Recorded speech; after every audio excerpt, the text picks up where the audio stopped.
Hello ladies and gentlemen and welcome to the ASUS ROG DreamLeague Season 3 and the coverage here on the casting panel with myself, ODPixel, and of course Draskell. We're ready to go into the first game in the first series of the day between 4Clovers and Leprecon and the side of Yellow Submarine.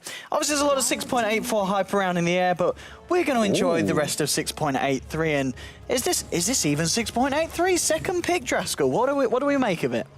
Well, I mean, it's one of those heroes whenever I see this, the first thing that I think of is, did you really need to pick it now? Yes. Because nobody's going to ban it. And certainly no one's going to expect you to pick it because Darkseer, I think, is like one of the lesser picked heroes. So it's 3.2% pick rate. Okay, so that's not fantastic. But he does have some of his merits. You know, he can idly push lanes. He's a great mech farmer. That's the first thing that I think of when I think Darkseer is a hero who would buy mech. So maybe if you didn't want your Shadow Fiend to have to go for a first item mechanism, you would pick up a Darkseer to make it instead. Because I'm not really seeing what other item progression you would go on Darkseer unless you wanted to buy like an early Blink and go for like Wombo combos with your like Blink SF and a Blink Darkseer. But if you're going to do that, you actually need more than just these two because somebody has to hold it in place after the vacuum actually happens. So maybe they look to pick a Shaker in their draft. Maybe they want to try to pick like Clockwork, for example, who can like hook in, and the combo plays off that can be pretty massive. But I'm not sure what direction they're going to take this draft yet. For 4Clovers, though, it's pretty standard. Like Lina, ZEUS, I don't think there's really two heroes that are picked more than that right now. Yeah, absolutely. They're sticking totally with the meta. And I think it's interesting you're saying about the Darkseer pickup and the fact that it's going to shift almost certainly the mech buying duties to the DS and off the Shadow Fiend. I mean, pretty much in every game that we've seen this tournament and Dream League with the Shadow Fiend, I don't think we've seen the Yaws build at all. It's always been the mech that has been picked up first. I mean, is there a reason why we're seeing less Yaws and more mech on the Shadow Fiend? Yules is more of a solo play item. Okay. So you build it to either farm very quickly, like 8 your jungle, push out waves, you buy Blink afterwards to try to set up solo kills. It has a very preferred play style, whereas Mech is more of the, I want to try to snowball and assume map control. Because in this particular patch, making sure that you control the map earlier means that you have a higher success chance of being able to go high ground without anything going horribly wrong, like being able to secure Roshan and stuff like that. And given the fact that you see some pickoffs, but it's not as prevalent as it was before. A lot of teams just want to take like full-on engagements. Like last week, that best-of-3 series with 4Clover and basically Unknown, it was just fight all the time. So it's kind of, I think, more mainly towards that. And plus, he can farm it so fast. Like, he can farm a mech and shreds in like 10 minutes, 11 minutes if he's having a good game. And it's very hard to hold that hero back. So he's very stable in his item progression most of the time. We've seen some interesting bans that actually come out. I mean, the Broodmother, one of those bans that we see kind of teams do against these lesser known teams, just in case, you know, it's one of those cheesy picks that they can never be too sure if they've got a player that's going to be going to be on the Brood. And also the Sven ban, and I guess that's mainly, again, for that reason, but also because there's a Darkseer, and Sven combos pretty well with the DS. Yeah, the Sven stun is great because you can actually, it's a projectile, so you can have it cast, and then you can vacuum on top of it, and then as soon as they reach the center, it's like the stun hits at the same time, and it's like splat. Everyone just kind of dies. But I'm wondering if they're banning it more because it's a core, and not because it's just the Sven. Because if you look at their lineup right now, if they send DS offlane, and they have Shadow Fiend mid, then that means that they're looking to potentially get rid of cores that are also good against their team, because BKB Sven doesn't really care about Lina or ZEUS at this point. And we don't know what style 4Clover are going to be playing, and we don't even really know what Yellow Submarine are doing, as they've only picked 2 heroes. So it's very early on in the draft. Hard to really say 100% what they want to go for. And they're going to go with something a little more stable now. They pick up a Lion, always going to be a great hero. You can line up Earthspike with Darkseer. It's a lot harder, but it is possible. I even think towards things like Sand King when I see picks like this too, just because 4Clovers haven't revealed their laning phase as of yet. But if they show that they're not going to go aggro, or they're not going to do like a 2-1-2, you can pick a Sand King, be very greedy, and you also guarantee nice follow-up counter initiation with your Darkseer or your SF. So there's a lot of potential for team fight play here from Yellow Submarine. Okay, and I mean, so obviously so far with the Lina and the ZEUS picked up, I guess we do assume that it is going to be ZEUS in the mid lane and then Lina as the more support role rather than in It could be either. That's the thing. Like, if you're looking at the lineups now, ZEUS and Lina both match up okay against SF. Like, the SF is going to farm. That's just kind of how it works. But you can put either of those heroes mid and they will also both get farmed. So I think you're kind of open to possibilities here. And it is going to be a Bloodseeker pick here from 4Clover. So Bambo probably going to be playing that, as he played core Bloodseeker last week in the 3rd qualifier. And he did a good job. He owned. And the ZEUS combination with that leads me more to believe that it will just be a ZEUS mid. I think you could just as easily still put Lina mid if you wanted to, but I think ZEUS damage output is a lot scarier because the Thunder God's Wrath with Bloodseeker buff on top of it is pretty ridiculous damage. Yeah, absolutely. And we know, of course, that Hani's very proficient on the old ZEUS. And Nyx Assassin, a hero that you're a little bit of a fan of, Driscoll. Is it good in this kind of lineup? By 2 intel heroes. It's really good, mainly because there's 3 abilities that can proc Carapace that are pretty difficult to control. So you have Light Strike Array, you got Dragon Slave. Those 2 abilities where you can actually eat intentionally just to be able to counter stun the Lina. You can use it against ZEUS, although ZEUS damage will still always hit you. We talked about that before, the static field always hitting first. And then Bloodseeker, if he ever uses Blood Right, you just walk into it and you hit your Carapace. And sure, you might get silenced, but you're going to get your guaranteed 2.4 second stun, which is very, very powerful. And you partner that with like the other disables that you have from Lion, Darkseer, and Shadowfiend Requiem. Teamfight is insane. What I'm kind of wondering now, with a Darkseer and a Nyx Assassin on the same team, who are we seeing in the solo lane and who are we seeing in the support role? Or are we seeing one of them even in the mid and Shadowfiend in the safe lane? I mean, how's this team going to actually come to the lanes? Yeah, that's the curious thing. It's going to be hard to say 100% until we see the last pick, but I think that this is probably just going to be a support Nyx. That would be my guess. He doesn't do badly in lane. It's just more like he doesn't have a farming utility. No. So like he can't really spam Ion Shell like a Darkseer can to get to the quick mech, and Shadowfiend obviously is going to be mid. Remaining. I think I don't really see any reason to put him anywhere else. And the Lion is pretty much always played as support. So I think that right now Yellow Submarine, they have an interesting draft. Like I'm excited to see how it's going to work out. But for Clover, they are picking pretty standard for their team. Like Godblack Tree, I mean, come on. Godblack, he loves the hero. And ZEUS and Lina are pretty much wash picks because they're picked all the time. Bloodseeker is kind of their thing. They're the ones who have been using it the most and have had the most success with it. So it's kind of 4 Clovers playing in their comfort zone versus Yellow Submarine, who are here to try to prove themselves here in the 4th qualifier at the ASUS ROG DreamLeague. Yeah, I mean, with heroes like the Nyx picked up, obviously offers a lot for the team fight that we're talking about already with the Darkseer. Yeah. But also a hero that's going to be looking to gank with the Vendetta. I mean, choosing that kind of play style up against a team with a ZEUS, and even with the Bloodseeker, of course, who's going to be able to get the vision when he's low, is it still an okay game to kind of play that kind of gank lineup? And with an Ember Spirit now as well, I guess it's a core that works nicely with the Vacuum. It works great with Vacuum. It's also great against Tree in general. And I'm pretty sure Rupture is not great against Ember so long as you have your spirits out, because you can travel a very far distance, right? Yeah. So if you preemptively go into the fight assuming that you're going to have to be able to escape the Rupture, then obviously it's fine to be able to go to that thing and you won't take any damage from it. But Razor last pick here from 4 Clover, obviously a good 1 versus 1 hero. So this could be an aggro lane coming out from 4 Clovers, I think. Because if it's going to be a safe lane Ember or a safe lane Shadowfiend and you go aggro with like Lina perhaps, you could even put the Tree and the Seeker together. The ZEUS and the Razor will be fine in any 1v1 matchup they're up against, because if it's Ember and a 1v1 against Razor, Razor crushes him because he just deals all your damage, and level 1 Flame Guard is pretty mediocre, like damage-wise. So I think maybe 4 Clover looking to go aggressive. If they don't, they can also go 2-1-2. And Hani is playing ZEUS, so we are going to see that 1 versus 1 ZEUS no matter what. Okay, yeah, this is going to be an interesting one to see, and you know, it's always good to see innovative drafts coming out from our side, but it's going to be a hard one because we really are seeing them go up against kind of 4 Clover's finest in terms of hero player combinations. And it's also a draft. I definitely remember the Bloodseeker and Razor being in the same game, and I think they had the ZEUS as well when 4 Clovers ran it last week. So it really is a lineup that they're used to running as a team and conversation as a whole. But anyway, ladies and gentlemen, we're into the first game here. Yellow Submarine up against the side of 4 Clovers and a Leprecon. Over on the side of the Radiant, we're going to be seeing PSM on the Darkseer. It will be Barash on your Shadowfiend, Fervian on your Lion. Over on the Ember Spirit, it's going to be Maposhka, and that finally leaves on the off lane the Nyx Assassin. So maybe going to be a straight jungling Darkseer. We'll see what comes up. Anyway, I'm OD Pixel. I'm here with Driscoll. Driscoll, what are we seeing from the Dire? All right, so we got Hani. He's going to be handling his ZEUS here. Most likely going to be going mid. We're going to have Yol playing on the Lina. Above him is going to be Godblack and one of his signature heroes playing the TREANT Protector. BZZ is going to be handling Razor. And that leaves Sexy Bambo, who is going to most likely be 1v1, I guess, versus this Nyx on the Bloodseeker. Okay, and well, they're maybe having a little bit of move around here, I guess. They might have scouted the aggro lane and said, no, we don't want any part of that. That is my guess.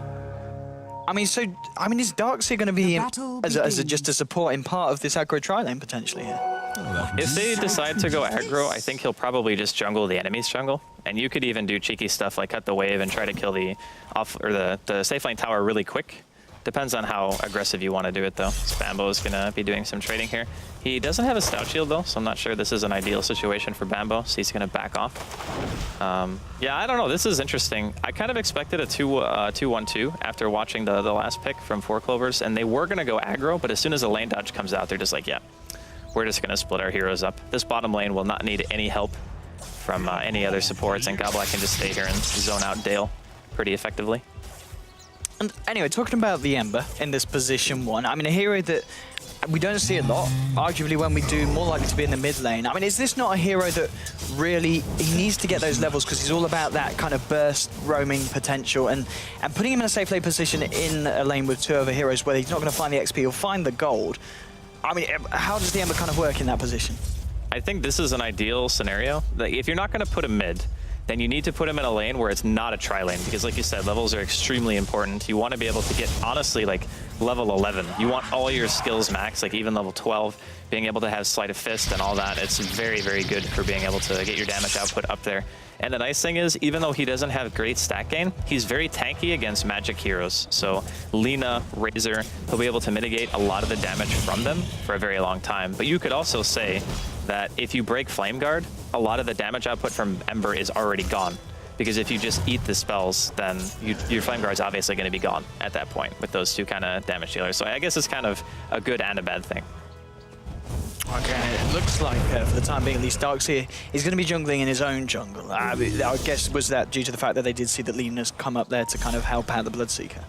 Yeah, I'm guessing he just wants to try to get the most unobstructed farm as possible at this early stage in the game. And I'm not entirely sure if they're still going to go with Barash buying the mech or not. Kind of depends on the matchup. Oh, top lane. I mean, yeah. Sexy Bambo could be in trouble. They're going to go for it. He has boots, though. That's stun. Stun was a little bit off the mark, and Light Strike Ray isn't going to catch Lion or Ember Spirit. Ember Spirit coming back in, but a little bit too speedy here with this haste rune. Will be able to give them a little bit of a run round. Bambo thinking about going back in on Lion. Lion's out of mana, and Lion could be in trouble. Nice. Chain to catch him, but the final Light Strike Ray blowing up Fervian there on the Lion. So a bit of a mess, but well, 4 Clovers, they get first blood. One of the downsides to Lion is that his spells cost so much mana that after you use like 1 Hex and an Impale, very seldom can you actually use a 3rd spell. Like, if you have 100% mana, you can use 3, but his mana cost is very high, and Fervian, unfortunately, is suffering from that, unable to do anything to Bambo after he kind of got chased down. But I would even say Miposhka maybe held onto his chains a little bit too long there. I don't know why he waited so long, because he let pretty much Fervian almost die before he decided to use them, just playing a little bit greedy, I suppose. Because I feel if he had Searing Chains when Bambo showed himself again when he was in the tree line, they could have just killed him. Because at that point, Fervian had a lot of health, like 80%. And Bambo can't just auto-attack him down when he has that much health. So, I don't know. Interesting that he decided to hold it. Looks like PSM's come up here on the Darkseer to just jungle a bit of the Dire jungle. And there's a little bit back up for the team as well in case any kind of action goes south towards him as well. Looking at the other lane, so on the bottom lane, you've got this Nyx on his own against a Razor and a Treant. He hasn't found any CS at all, but I guess on a Nyx Assassin, that's not a huge issue. You want Arcanes. Yeah. Like, that's like the... It is a luxury item, I guess, if you're in this kind of scenario, but you do overall want to be able to buy it here. As PSM, he's doing quite a bit of damage here to Yul.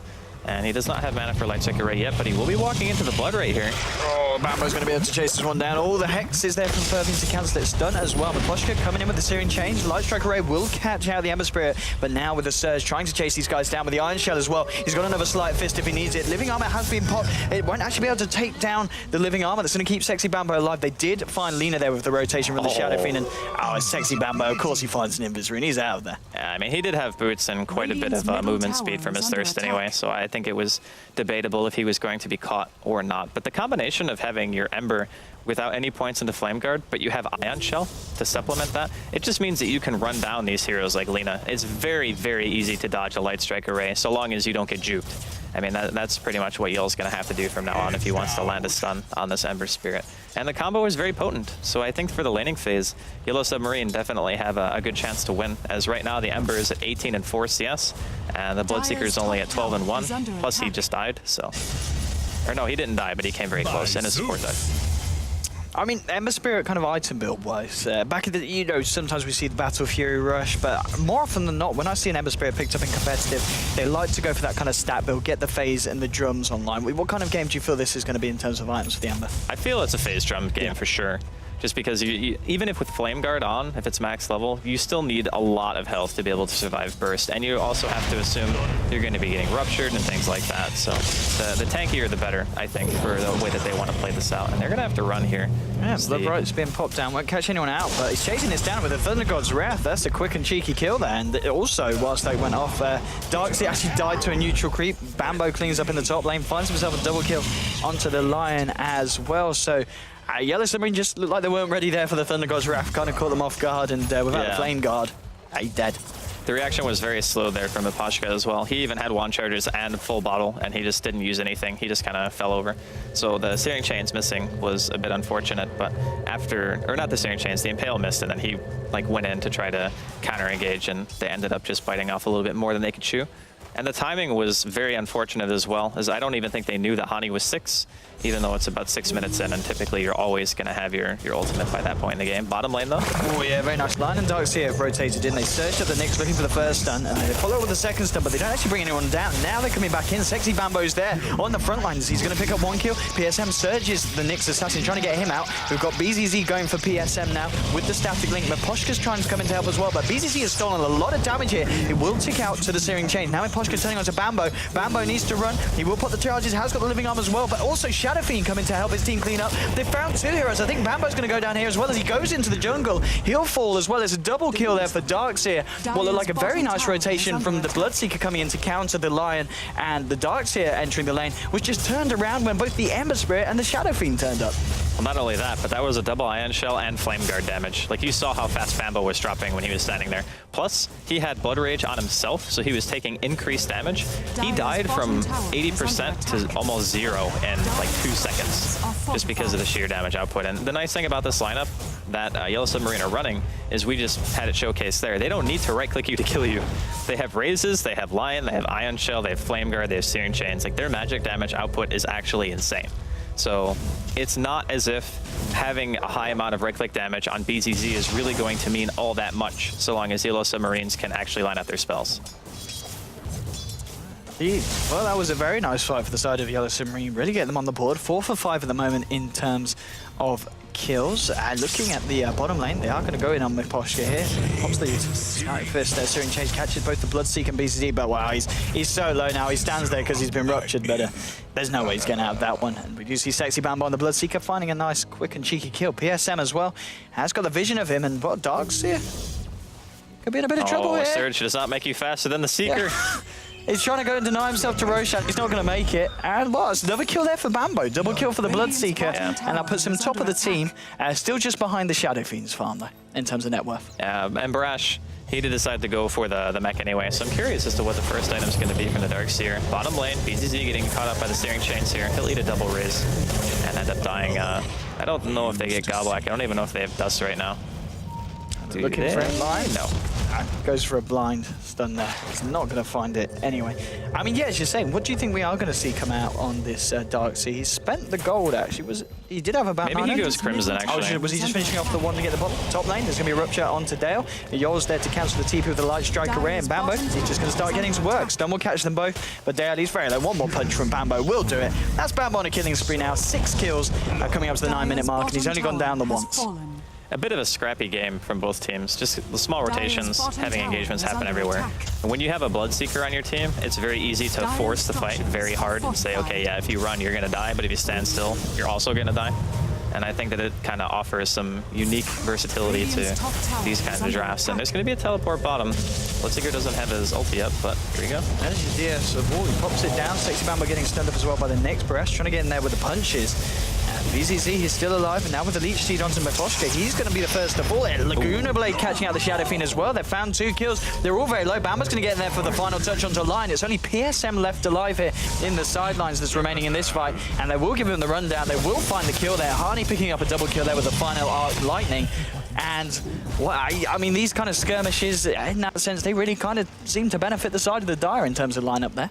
Definitely for that fight. I mean, that was what, 4 for nothing? They didn't lose any heroes on the side of 4 Clovers, so they'll be quite happy with that exchange. And I don't know why they don't just wait for the Knicks to hit level 6 and then try to fight with their whole team, as opposed to trying to 4-man into a team that already had a pretty good laning phase. I mean, sure, your Shadow Fiend is pretty farmed, but if you look at everyone else on the side of the Yellow Submarine, it's just all fighting. Now here come the TP. Shadow Fiend TP's in first, but now the backup is also there from the Knicks and the Darkseer. Looks like that's going to fend them off for now. Drums now being picked up by your Bloodseeker. As he's got the phasing drums now on your Bambo, 10.5 minutes in, and he's level 9 as well. He's been racking up the kills. And I mean, what can Yellow Submarine do to turn this around? I guess they've still got the big wombo combo with the Darkseer wall, but I mean, Darkseer's not picked up a lot. What's the reason for that, Drask? Well, he's just been moving around. He hasn't been focusing on his own farm. The only person on the side of Yellow Submarine who has done really any farming is the Shadow Fiend. And when you only have one person farming, then that means that you're fighting a lot. So if you're not winning the fights that you're taking, and you're also not farming on 4 members of your team, like then Nyx has 9 CS, the Lion has 3, sure. They're supports, but they still need something eventually, and I think they were hoping to get that from team fights, and that just really hasn't been the case. And the more team fights that 4 Clover win, the harder it's going to be for Yellow Submarines to come back, because the item progression of 4 Clover is going to mean so much more on their heroes. And wrapping around Maposhka, he has got a Remnant and he's able to zip farther enough so the Rupture doesn't affect him. He zips out again from the Bloodbright. Bloodseeker now being caught out by the stun. Vervian here has not got enough mana for the Hex, but it doesn't matter anyway. With the raises from Shadow Fiend, they're able to bring down Sexy Bambo, and SF will find that kill streak gold. Now with the wall being dropped down, but Hani and Gobbler, they're going to be able to get themselves out. Their sentry popped down. They're going to find him there with a final punch from the Shadow Fiend with the double kill now, taking down both the Bloodseeker and the TREANT in that fight. And it looked a little bit messy there from 4 Clovers. Prior to BKB purchases, diving like that is probably ill-advised, and they have some decent warding behind the tower, so I think that's why they wanted to try to go for the kill in the first place. But it's just a bit of overconfidence, I feel, coming from 4 Clover, winning that bottom fight so decidedly, and then saying, you know what, we have a really good position here. The late game, like super late game, Yellow Submarines probably have a good chance because of Ember, but their Ember isn't farming right now. Like, he's got 24 CS. Bambo has 28, but Bambo also has 7 kills. So there's kind of the comparison is not really good if you're the cores of Yellow Submarine. So I feel like Maposhka needs to make sure that he's prioritizing getting some kind of farm, because it's still possible for him to escape ganks as long as he always has a Spirit out, and they can maybe try to delay a bit and get some core items up on their cores. I mean, the Shadow Fiend, the side of Yellow Submarines, is still doing very well. 6.8k gold on him at the moment. On top of the mechanism now, against this lineup, is he going to go for something like the Blink or the Yaws, or do you feel you need to go straight for that BKB ready to fight? BKB is almost necessary. Anything with a ZEUS and Alina, if you don't have BKB, you're going to have a sad time. There's a sentry mid here. We'll scout out the Vendetta from the Knicks, so that is unfortunate. But the thing that I really want to know is, what is this Darkseer making? Because he is broke. He's got a casual cloak right now, so he could go for pipe, but I also think Crimson is pretty decent against these heroes. We're going to have a quick pause, but I would think that at this point in the game, if I'm Yellow Submarines, the fact that I haven't done more is very scary to me. Like, with these types of heroes that are all magic damage based, and you have all these disables, I want to be able to fight and just like crush. Like, you pick Ember and Darkseer to just hard counter tree. And maybe that's what Yellow Submarines had in mind when they first got into the drafting phase. It's just like, we have 2 heroes that are great against tree, but they haven't really utilized any of their team fight potential in the early game. And playing against the Knicks, although I love the hero, there is some semblance of predictability to what he does, right? Like, he hits 6, he looks for ganks, similar to how any kind of Blink initiator would just immediately buy a smoke, like we see Axe do all the time. And they just like, boom, I want to go for this kill. The problem is, it's much easier to find where Nyx is. You just put a sentry in the lane. And mid, for example, since the tower is not dead yet, that lane is pretty much ungankable now because there's just a sentry down, unless you come from the other direction. So, yeah, it's a rough spot for Yellow Submarine, is what I'm saying. I mean, I guess when he gets to it, high ground defense is going to be all right for them with the Ember Spirit. You know, taking into account that he's found some items, because at the moment, I mean, the farm. I mean, do you kind of feel they need to say, okay, let's hold it down, let's slow it down, let's just try and focus getting some farm on the Ember Spirit, or do you feel their only chance at this point is to just continue looking for the fights and just hope that they actually go their way? They kind of need to fight, I feel. If they don't, they're kind of wasting the utility of like early mid-game Ember and the Nyx Assassin and the Darkseer. Like Lion obviously is great late game, and Shadow Fiend's not bad either. It's just they need to find their openings, and they'll get God Black bottom. So there's one. At the wall? What is that? Well, Looks pretty, I suppose. They've lost the Nyx Assassin. Shadow Fiend pops the Requiem. I guess the damage debuff does catch a couple of them. Will TP out and will make it away. PSM, though, getting caught out here by the Lina, and Harney finishing that one off with a killing spree. The wall was nice. I don't know what that was about, actually.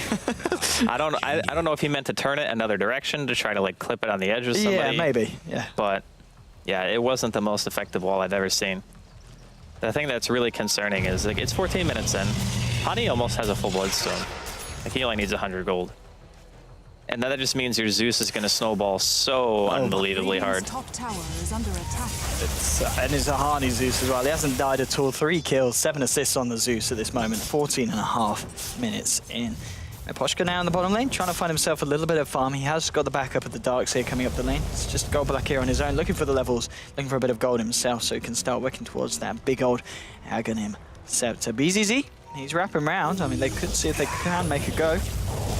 Well, Overgrowth will hold him, but he's got a remnant out, and he's back over to his half of the map. So Miposhka is going to be fine for the time being, but still 15 minutes in, looking a little bit rocky here for the Radiant. They do still have the Shadow Fiend at the top of the net worth. You know, straight behind him, there's the 3 cores of the Dire, all very evenly farmed, and then it's about a 1.5k gap between the Ember Spirit and the Razor, the bottom of these 3 cores. So I don't know.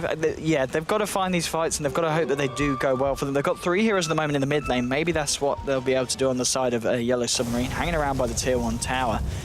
But, I mean, the Sentry now being popped out by Yol, and then takes down the enemy. So it's going to be very hard for Dale to get a jump in, and well, they know he's there, and they rupture him. I mean, Dale, come on, you knew there was a Sentry there, so Bloodbright gets thrown down in the middle of it, and well, Dale goes down, and he doesn't really do anything. There's going to be a Hex onto Bambo holding him down. There'll be a Requiem Assault from the high ground, brings Gold Black fairly low. Camera tours as Weapus dies.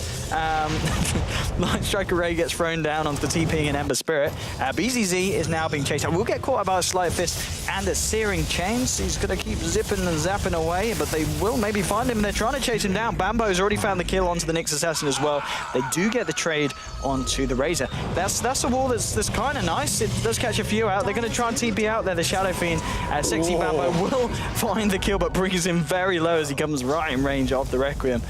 But bonus damage from Blood Rage, though. Yeah, almost killed him. It's a bit of a messy fight, that one. I mean, yeah, they had a sentry down. Artistic to say this, you know, it's... Yellow Submarine had a sentry down, and as the Nyx was walking in, 4 Clovers placed another sentry. So they saw the sentry go down, and that's why the Nyx backed. He's like, oh crap, they just placed another one like in vision of us, so he didn't really want to try to commit, but they will try to go on bottom here. I think Tree Armor is going to keep God Black fine, though. Yeah, he's just going to turn. Oh, nice finger there from Lion. They do bring down the Lina, but Lion, he pays in a bit of a pile I die moment there in the Bloodbright. And now Bambo, he should chase. Dale will get the stun onto him. Gold Black, he's on the front of this charge. But he's going to be able to get away. They're not going to be able to chase him down. 18-10. And well, PSM, top lane, Harney and BZZ are going to give it a go. PSM has surged himself, but damage pretty heavy. They've got the Thunder God's Wrath, and there we go. We'll bring him down. Harney finds another kill there onto the Darkseer. Nah, well, Bambo, he's looking for Miposhka here. The mid lane hasn't got the Rupture back off cooldown, but he's going to drop the Bloodbright anyway. Miposhka will just keep his distance. Actually, BKB now on Bambo. 17.5 minutes in, 19-10, 11 charges on your ZEUS's Bloodstone. That's terrifying news. Like the fact that the Bloodseeker already has BKB and your Ember doesn't even have finished drums, that's a huge problem. The Ember is supposed to be a much bigger threat at this point in the game than he is in actuality. So the other heroes like ZEUS and Lina are going to be able to break his Flame Guard with relative ease. And the ZEUS is so tanky, like 1500 health, you're not going to be able to just walk next to him with Flame Guard on and expect to really deal any damage. Like he's just going to eat through your Flame Guard and you're going to die. So I think Miposhka is still a long ways away from being relevant in this game, and it's kind of problematic because out of the 2 cores that Yellow Submarine have, only one of them really has farm, and that's the SF. So until Barash gets his BKB, their team fighting is going to be even weaker than it already has been, with a composition that is meant to be able to do well at this stage in the game. So smoke up here from 4 Clovers. They will find the Shadow Fiend. SF, he's just going to be chilling there in that camp, but he does have the backup with the rest of the side of Yellow Submarine in his jungle at the moment. That pops the Nature's guys. There's an observable out. There's no sentries around here for the Radiant, so they're not quite sure whereabouts the tree is. The tree himself will scout on Miposhka. They throw down a dust here, but Goblack's well out there. He's not going to take that to the face. And looks like they're just still searching for the tree, but they're not going to find him here as he keeps himself secure. Observer comes down. There's no sentry to follow. Goblack's going to be A-OK here, sitting right in the middle of the Radiant jungle. And Yol and Bambo will start to just put the pressure on in the mid lane. Overgrowth is available for Goblack if he wants to try and initiate a fight here. And it looks like Sexy Bambo is going to do the initiation. There's your Rupture. Bloodright gets laid down. Thunder God's Wrath, bringing the line low. The Bloodright will kill him. Now Bambo's just going to work with the BKB. Goes on to Dale. That's the second kill. Laguna Blade onto PSM. He does get down the wall, but it's really not going to do that much at all because triple kill's already been found by Bambo. They do manage to turn it around and bring down the Bloodseeker there with the raises from the Shadow Fiend. And that's a very high value kill here for the Radiant, but they've already lost 3. Miposhka will be able to remnant out here on the Ember Spirit, but it's a 3-for-1 trade at the end of the day, and they're potentially going to lose this tier 1 in the mid lane as well. BKB is such a powerful item on Bloodseeker early. Normally it's hard for some melee heroes to utilize BKB's duration because you're either too slow, you get kited, or you just can't really flat up kill anyone. But Bloodseeker has a unique ability in that Rupture lets you just hit somebody for free. And with the Blood Rage on top of that, you deal a ton of damage. Your Blood Rage silences for 6 seconds and does pure damage on top of that. So pretty much everything that Bloodseeker does outside of his right click is pure damage, which is obviously very good. I don't know, I think it's a very...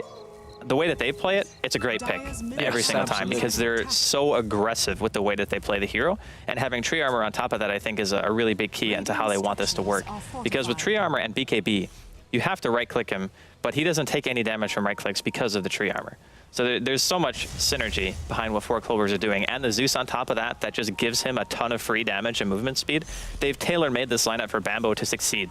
Like, that's pretty much what they want him to do. They want him to snowball. Oh, this is a nice sentry placement from the Radiant here because they will find Goblack just walking through the jungle, and they will find themselves a kill there onto the tree. And also Shadow Fiend getting that money as well. Bambo coming in with an Invis rune. Maybe thinking about trying to start a fight. Harney, he's found Miposhka, and Miposhka very low here. Blink 4 from Harney. Should be able to finish that one off. And yeah, it's a mega kill streak now for Harney. 5 kills, 13 assists, 21 minutes. And he's got 12 Bloodstone charges.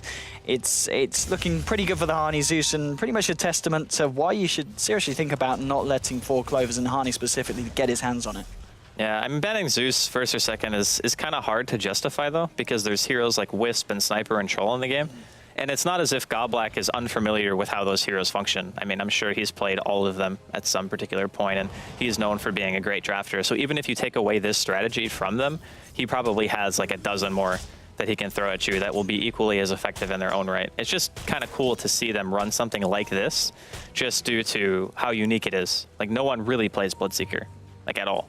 So the fact that they can run this kind of strategy and have it be so effective is kind of a treat. But Rupture here onto the SF. They do have the backup of Dale, but BKB is popped straight away by Bambo. He pops down the Bloodright. Yeah, we'll be able to dodge that with the Yule Scepter, and actually pops his BKB to avoid the Light Strike array. Overgrowth cancels the channeling of the Requiem of Souls, and they'll be able to walk out of the range there. Yol does still get caught there. The Shadow Fiend's able to TP out there, and he does manage to save himself. And no one dying in this team fight. They'll probably just go for the tier 1. I don't really think there's much contention to be had on the side of Yellow Submarine. They don't have their BKB, they don't have Requiem.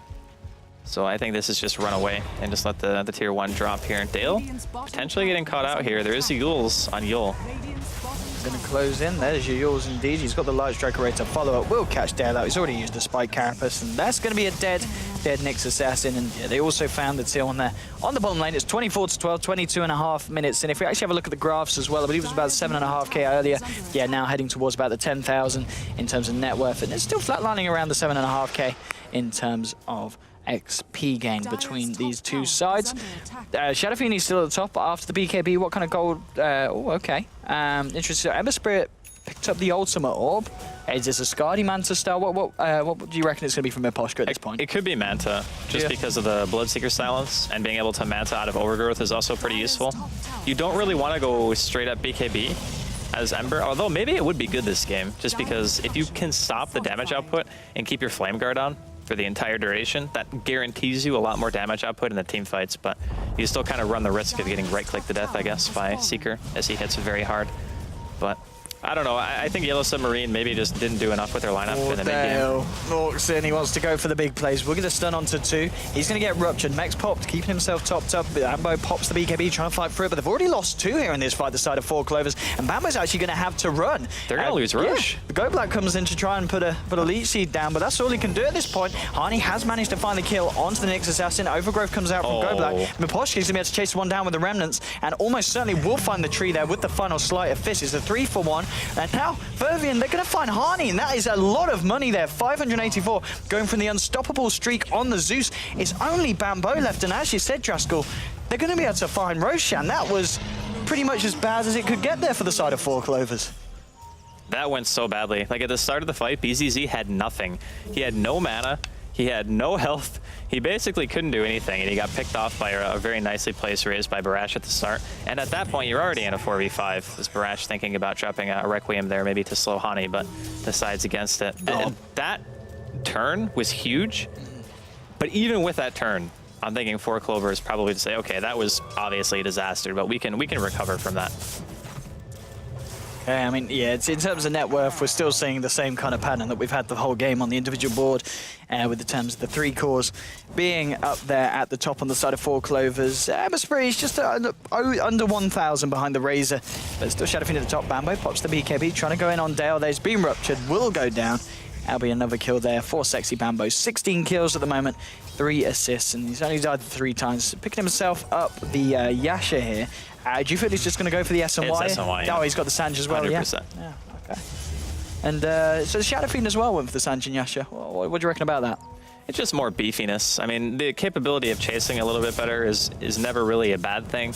And you want Shadowfiend to be a frontline hero in this composition. Like, you've got Ember, who is more elusive than tanky, and then you have a Nyx, who's kind of the same, and Darkseer, who can tank a bit, but he's not really high enough of a threat to go for. Yo, in the mid lane, finds the Yules, and will pop the Laguna Blade, yeah. The mech came in, but it wasn't enough to keep the line alive against that burst damage. Yo, looking for the TP out, but the Slight Fist Searing Change very nicely there, cancelling it. Mega kill streak here now for the Shadowfiend. Go Black, he's a little bit deep here into enemy territory, pops out the Overgrowth. The wards actually just, I believe, just came off. I think it ran out there. They did have a sentry down the Radiant. Go Black will be able to get himself out. Wall came down, didn't do an awful much. Dale coming in on the Nyx, looking for a stun. Actually going to be whiffed, doesn't catch anyone here on the retreat from 4 Clovers. And well, Barash leading the way, will get ruptured, trying to slow him down. Sexy Bambo, way too fast to be chased at this point. BKB popped by Barash, not quite sure what he's trying to achieve with that. I think he decides he just wants to get out of here and will TP out to escape. And well, Ember Spirit heading to the high ground with the Remnant. Are they going to be able to chase this one down? Sexy Bambo's probably moving pretty quickly. Nah, they're going to leave it for the time being, so they lose Alina, and they're just going to play it cool for the rest of it. BKB now picked up by the Razor. All in all, it wasn't too bad for either team. Like, losing a support for a support at the end of the day. The issue that Yellow Submarine have is every time there's any passivity, like no fighting, they're just getting farther behind because of the map control. On top lane, Bambo kind of chasing here. No rupture, though, so he won't be able to go for the kill.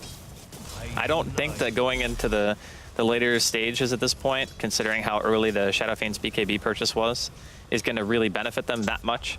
Because to have a 5-second BKB prior to 30 minutes just makes the Zeus that much better against your composition. And Alina is also going to eventually work her way towards Aghanims, which you can just use to burst the Shadowfiend through the BKB anyway. And that is the majority of their damage output right now, is the SF. And even so much so that maybe they only gave the Aegis to the Ember because they know that the Shadowfiend is so much harder to kill. But I don't know, maybe the Shadowfiend with the Aegis would have been a better thing. Kind of hard to say. Indeed. I mean, it still is a lead for 4 Clovers. I mean, we see that kind of lift up after that Roshan fight, but it's not a big one. Only went up to from about 7.5k advantage to 5k. About a 2,500 swing there. Top lane, a bit of a smoke up. They're going to go for a gank here onto these lads. They found Hani, and Hani's just going to blink straight away. Very nice reaction. Sexy Bambo with the rupture onto Dale Bloodbright as well. I mean, that's your Nyx Assassin dying at the forefront of this gank. Pipe of Insight from the Darkseer will not be enough to save him.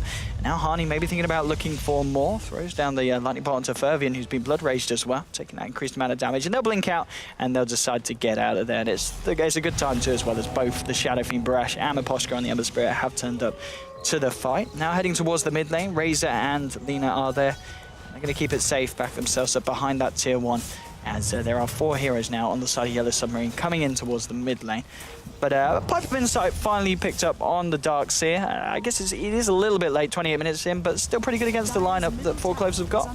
Yeah, it's still great. Yeah. I mean, you have that kind of magic absorb, 400, and then 6.84. It's also going to give 10 magic resistance to all your nearby teammates. Not to you, of course, but everyone else. Okay, Searing Chains. Yeah, catching up with Bambo and Harney here. BZZ at the front of it, pops the BKB, but the damage still flying through from the Shadow Fiend. Living Armor keeping him topped up. Overgrowth will catch out Barash. Pops the Requiem straight away. The damage debuff does catch Yol and Harney. And oh, there's your Vinger from the line. He will deny himself with the Bloodstone Suicide.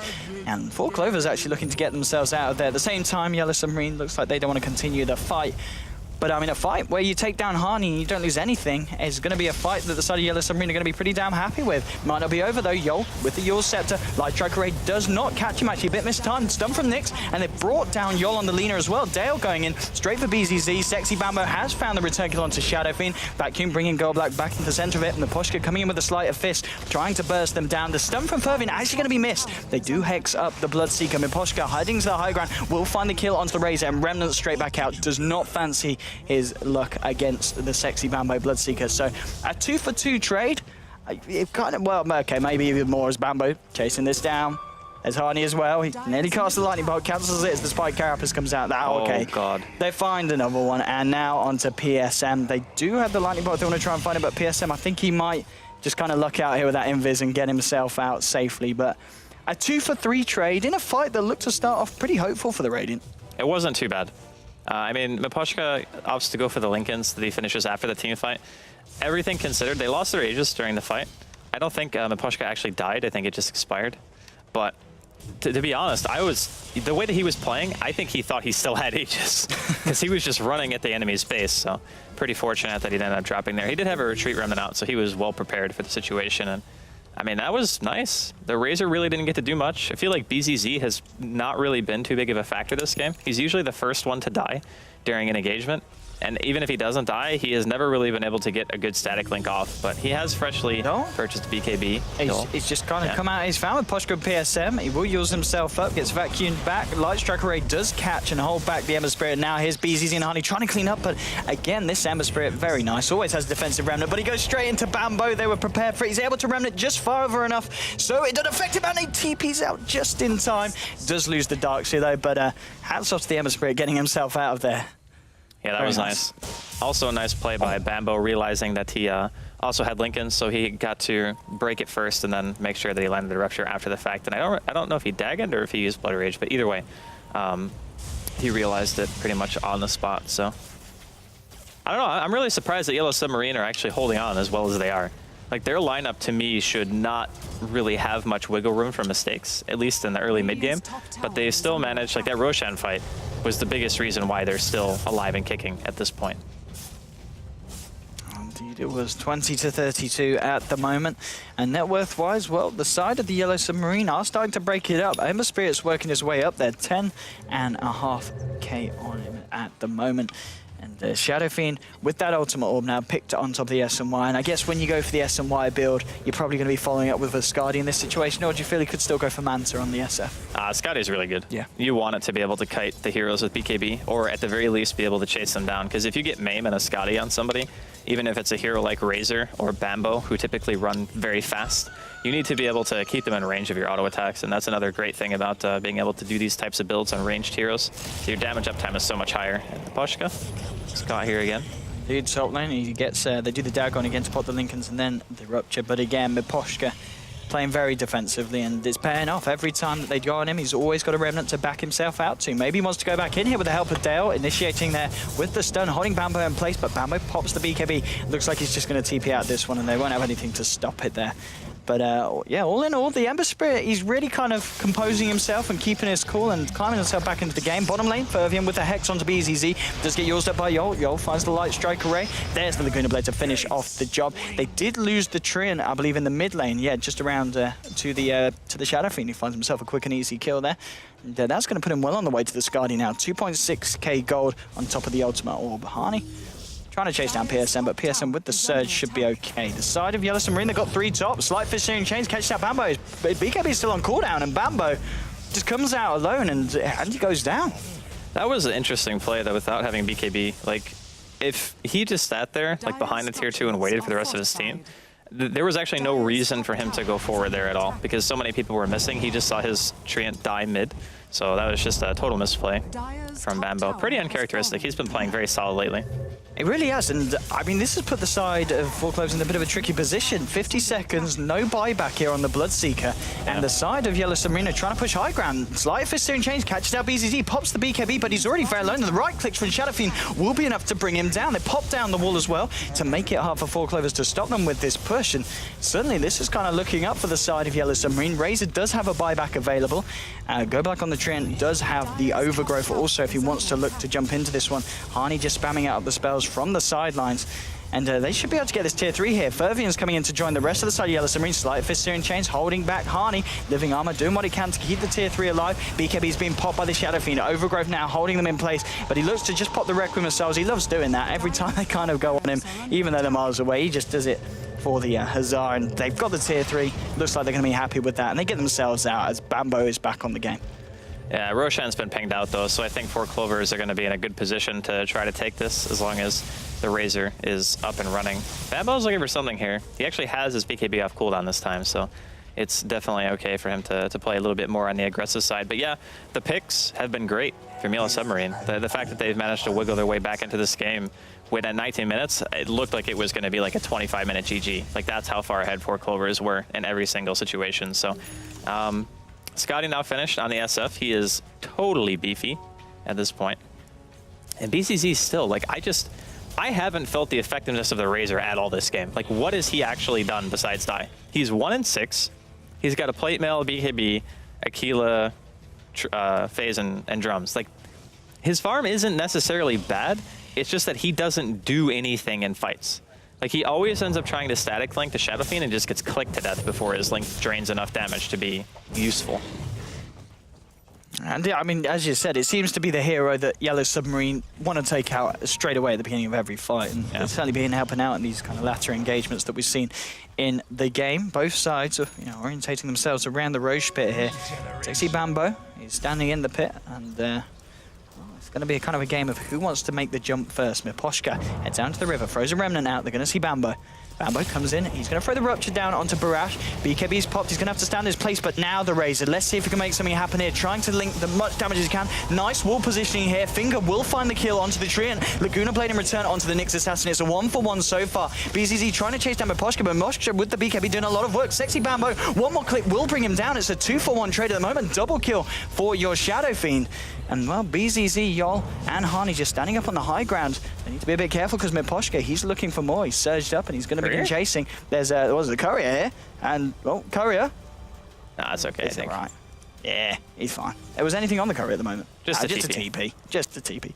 But all in all, another really nice fight there for Yellow Submarine. They take down the Treant and your Bloodseeker again. At that time, BZZ actually didn't die, and they ruptured and linked Barash, and they still couldn't deal enough damage to him to kill. And I think they overcommitted because they were fighting into a choke point. So a lot of the members of Four Clovers were very close to getting walled. And if they got vacuum into wall with like 3 or 4 people, that fight is almost an immediate loss just because of that.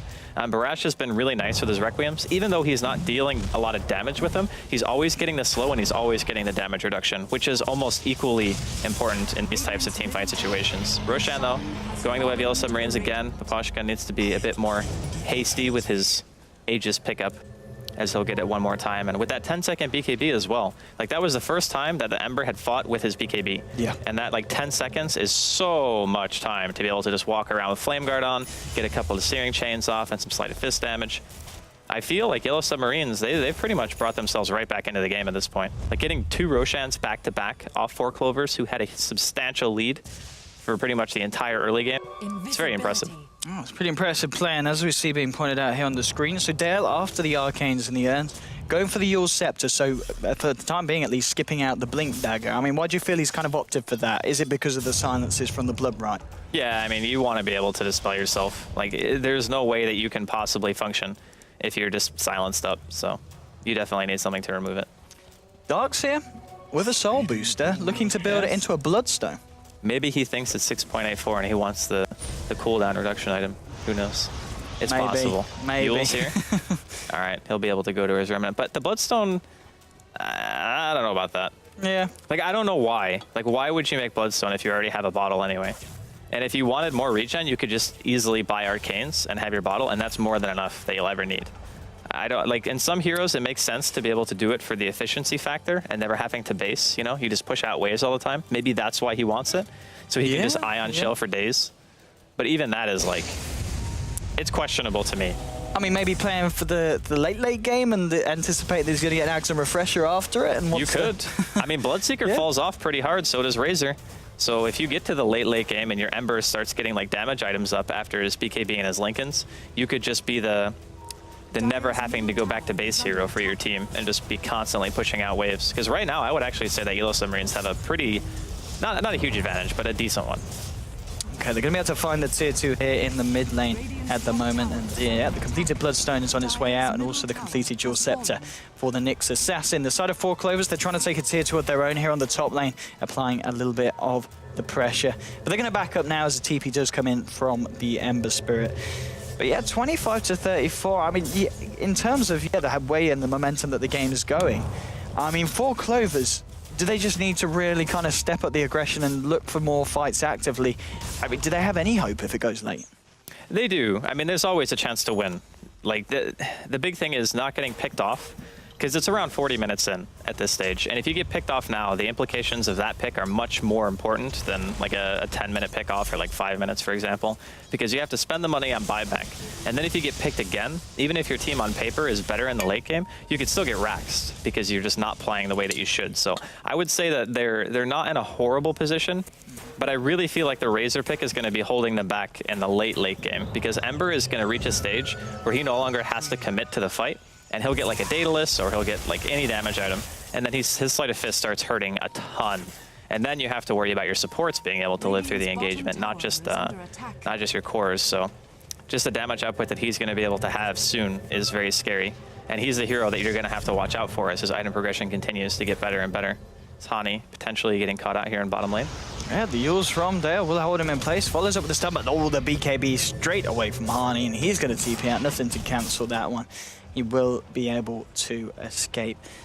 I mean, Sexy Bambo, as we saw obviously about 10 minutes ago, was going for this Dagon build on the Bloodseeker. Do you feel, I mean, at the time, maybe a right decision, but now 41 minutes in, is he kind of, you know, regretting that and wishing that he'd gone for something else?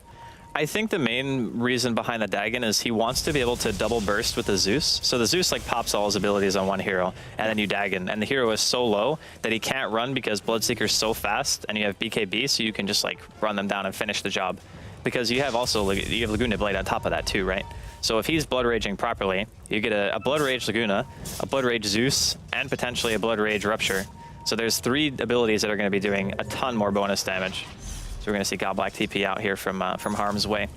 I think, again, with that kind of killing power, they always have a chance to win. It's just very difficult for them to actually push, because their wave clear it's okay. It's not amazing, and their high ground push is terrible. Like, their heroes suck at killing the base until the Razor gets Ags. Which is, I mean, looking at the Razor's farm so far, decided to go for the AC. I guess, like the Aghanims, it's another item that is going to help them try and push the base when it comes to it.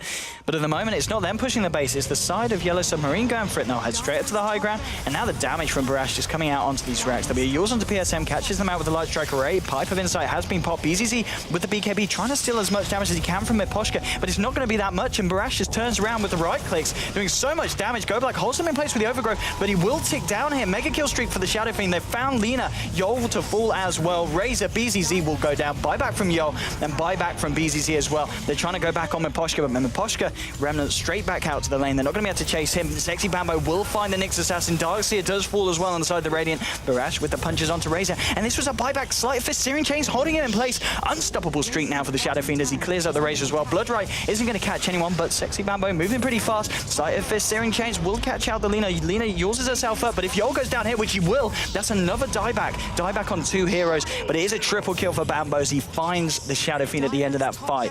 So, I mean, they do kill a lot, but they do expend 2 buybacks, and both of those heroes die straight away. Definitely a lost fight for 4 Clover. Sure, they didn't break base, but 4 Clover actually lost gold in that engagement. Like, overall, they lost money, like around 1,500 from the fight recap. But I mean, the golden experience swing, it was minimal, I would say. It's just the fact that now 4 Clovers are not going to have buybacks on those heroes. And they showcased how powerful they are and just a straight up 5 versus 5 because of their hero composition. Like, their heroes right now do so much more. And I really do think a lot of it's just due to the Razor. Like, I don't mean to like harp on the same thing, but that hero really has You're not a fan, are you? He has done nothing. Yeah. Like, I understand why they picked him and the functionality that it's supposed to have, right? Like, you rupture, you link, the guy has to run, but he can't run. Okay, I get it, it's cool. But he has had a horrible game. Like, he is worth less than the Darkseer, who spent the first 15 minutes of the game walking between lanes. That is not the game that you want for that hero, not even close. So he is the one who has to be able to find some kind of like damage item or maybe Aghanims, and he just diebacked. So what is he supposed to do now? He's just total dead weight at this point. Oh boy. I mean, so PSM, let's talk about the Dark. So you were saying about what he's going to go for after the Bloodstone. I mean, Aghanims or Refresher, do you feel, is that something that you don't, is it not that great on the Dark scene? Is it better to go for something like a Shiva's Guard for the side? Refresher is really nice. Yeah. And Aghanims definitely has its use, but I think Aghanims is better against any kind of team who actually builds stats. Whereas 4 Clover are kind of just like, we're building Daggons, we're making BKBs and stuff. So the Aghanims for me is like, it's meh. Refresher is always cool though, just to be able to drop a double wall and double vacuum, and also you have pipe.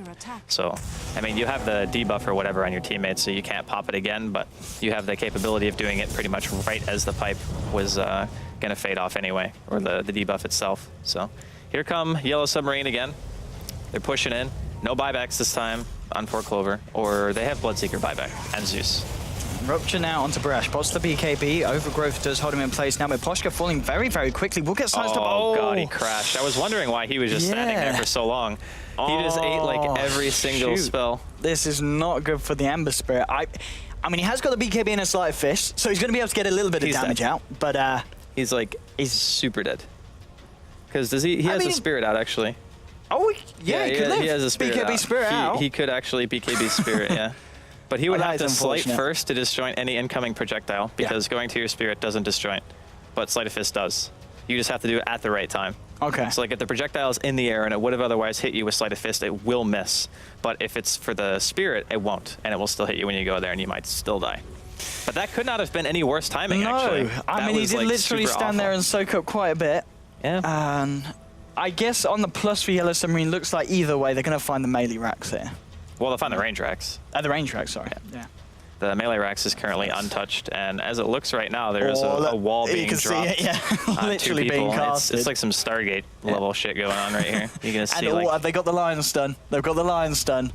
So they're going to be able to kind of. So the pause is good and bad. Yes. It's bad because Leprecon could very well die, and it's good because now Fervian sees the 2 heroes vacuumed right on top of each other, and he's just gonna be like, boom. Do Bambo and Hani have BKBs available? Yeah, I'm sure they so both they'll be bashing that BKB button as soon as we get back in. So actually, it's not going to do anything. They're going to get the BKBs out. They're going to get the puppy paws. It is a little bit unfortunate. Well, actually, it's quite a bit unfortunate because Yellow Submarine, if they were able to take that fight... He might be able to Hex, actually, one of them. He might be able to Hex Bambo. Yes, so he's got to go for the Hex first. If he goes for the stun first... Because you're technically disabled during the vacuum, like in the time that it takes for you to travel to the middle or whatever, you can't do anything. So maybe he can get a Hex, but it's going to be hard. He's going to have to be like, if he has quick cast, he's going to be slamming W as hard as he can. Yeah. I mean, who'd you Hex? Who's better to Hex? Hani or Bambo? For sure. Just go for the Bambo. Because Bambo's closer. You don't want to go for the far away hero, because you have to assume both of them are going to immediately BKB in this scenario.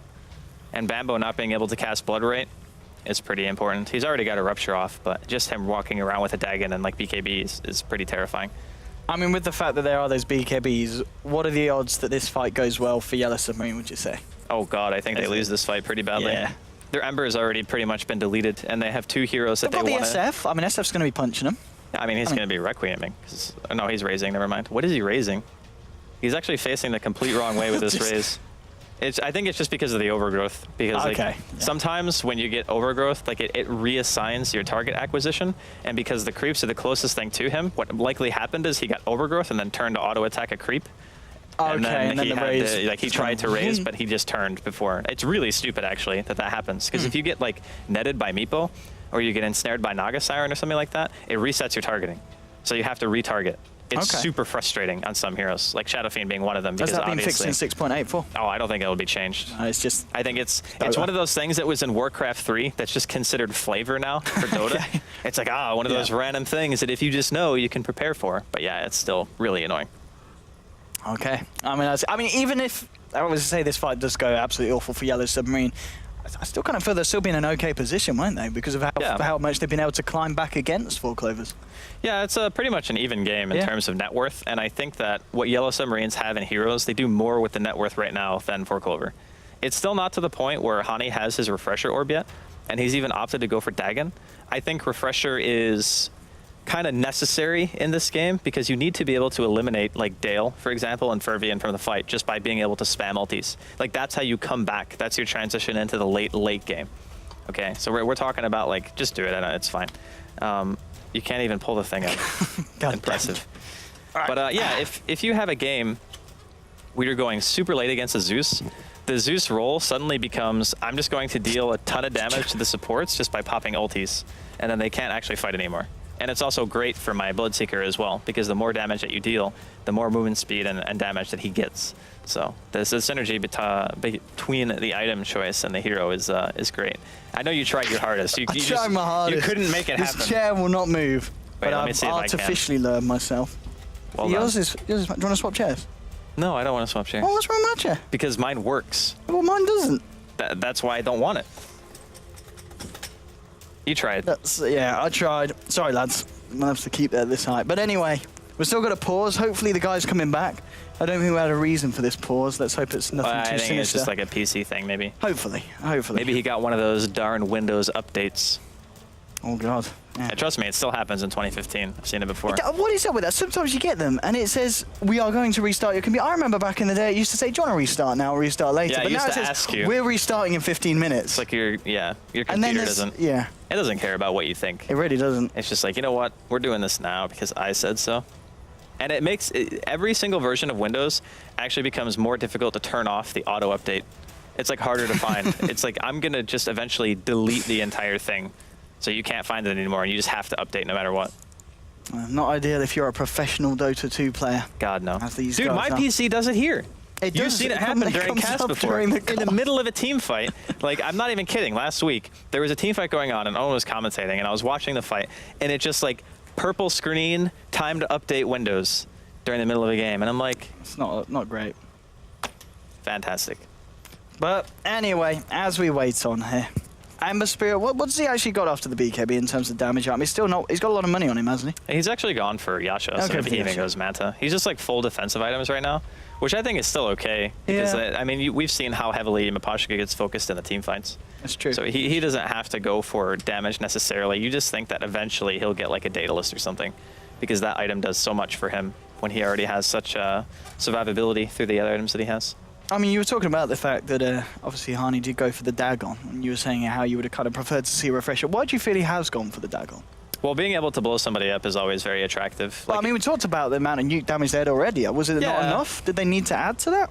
I mean, the Shadow Fiend is pretty big, right? Like Yeah. 2,800 health. You need a lot of damage to break through that. That's true. And he has BKB, and he's got pipe from his Darkseer. So the amount of burst that you need is pretty heavy. But I mean, there's two ways of thinking about it, right? The first way is the ZEUS can burst the hero down, and the one hero that is the most important will be dead at the start of the fight. The other way is the Refresher way, which is I'm going to just straight up kill two heroes by using two ultis, and then they just can't do anything at all. And even if they can, the Bloodseeker will be able to clean them up because they'll be at no health. And he just pops BKB and runs in the back and zaps one and punches the other. You know, so there's two different distinct playstyles that you could adopt here.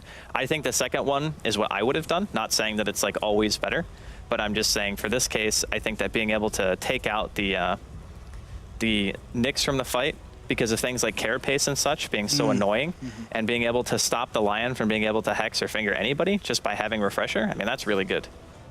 I don't know if he would have had it for this base defense anyway.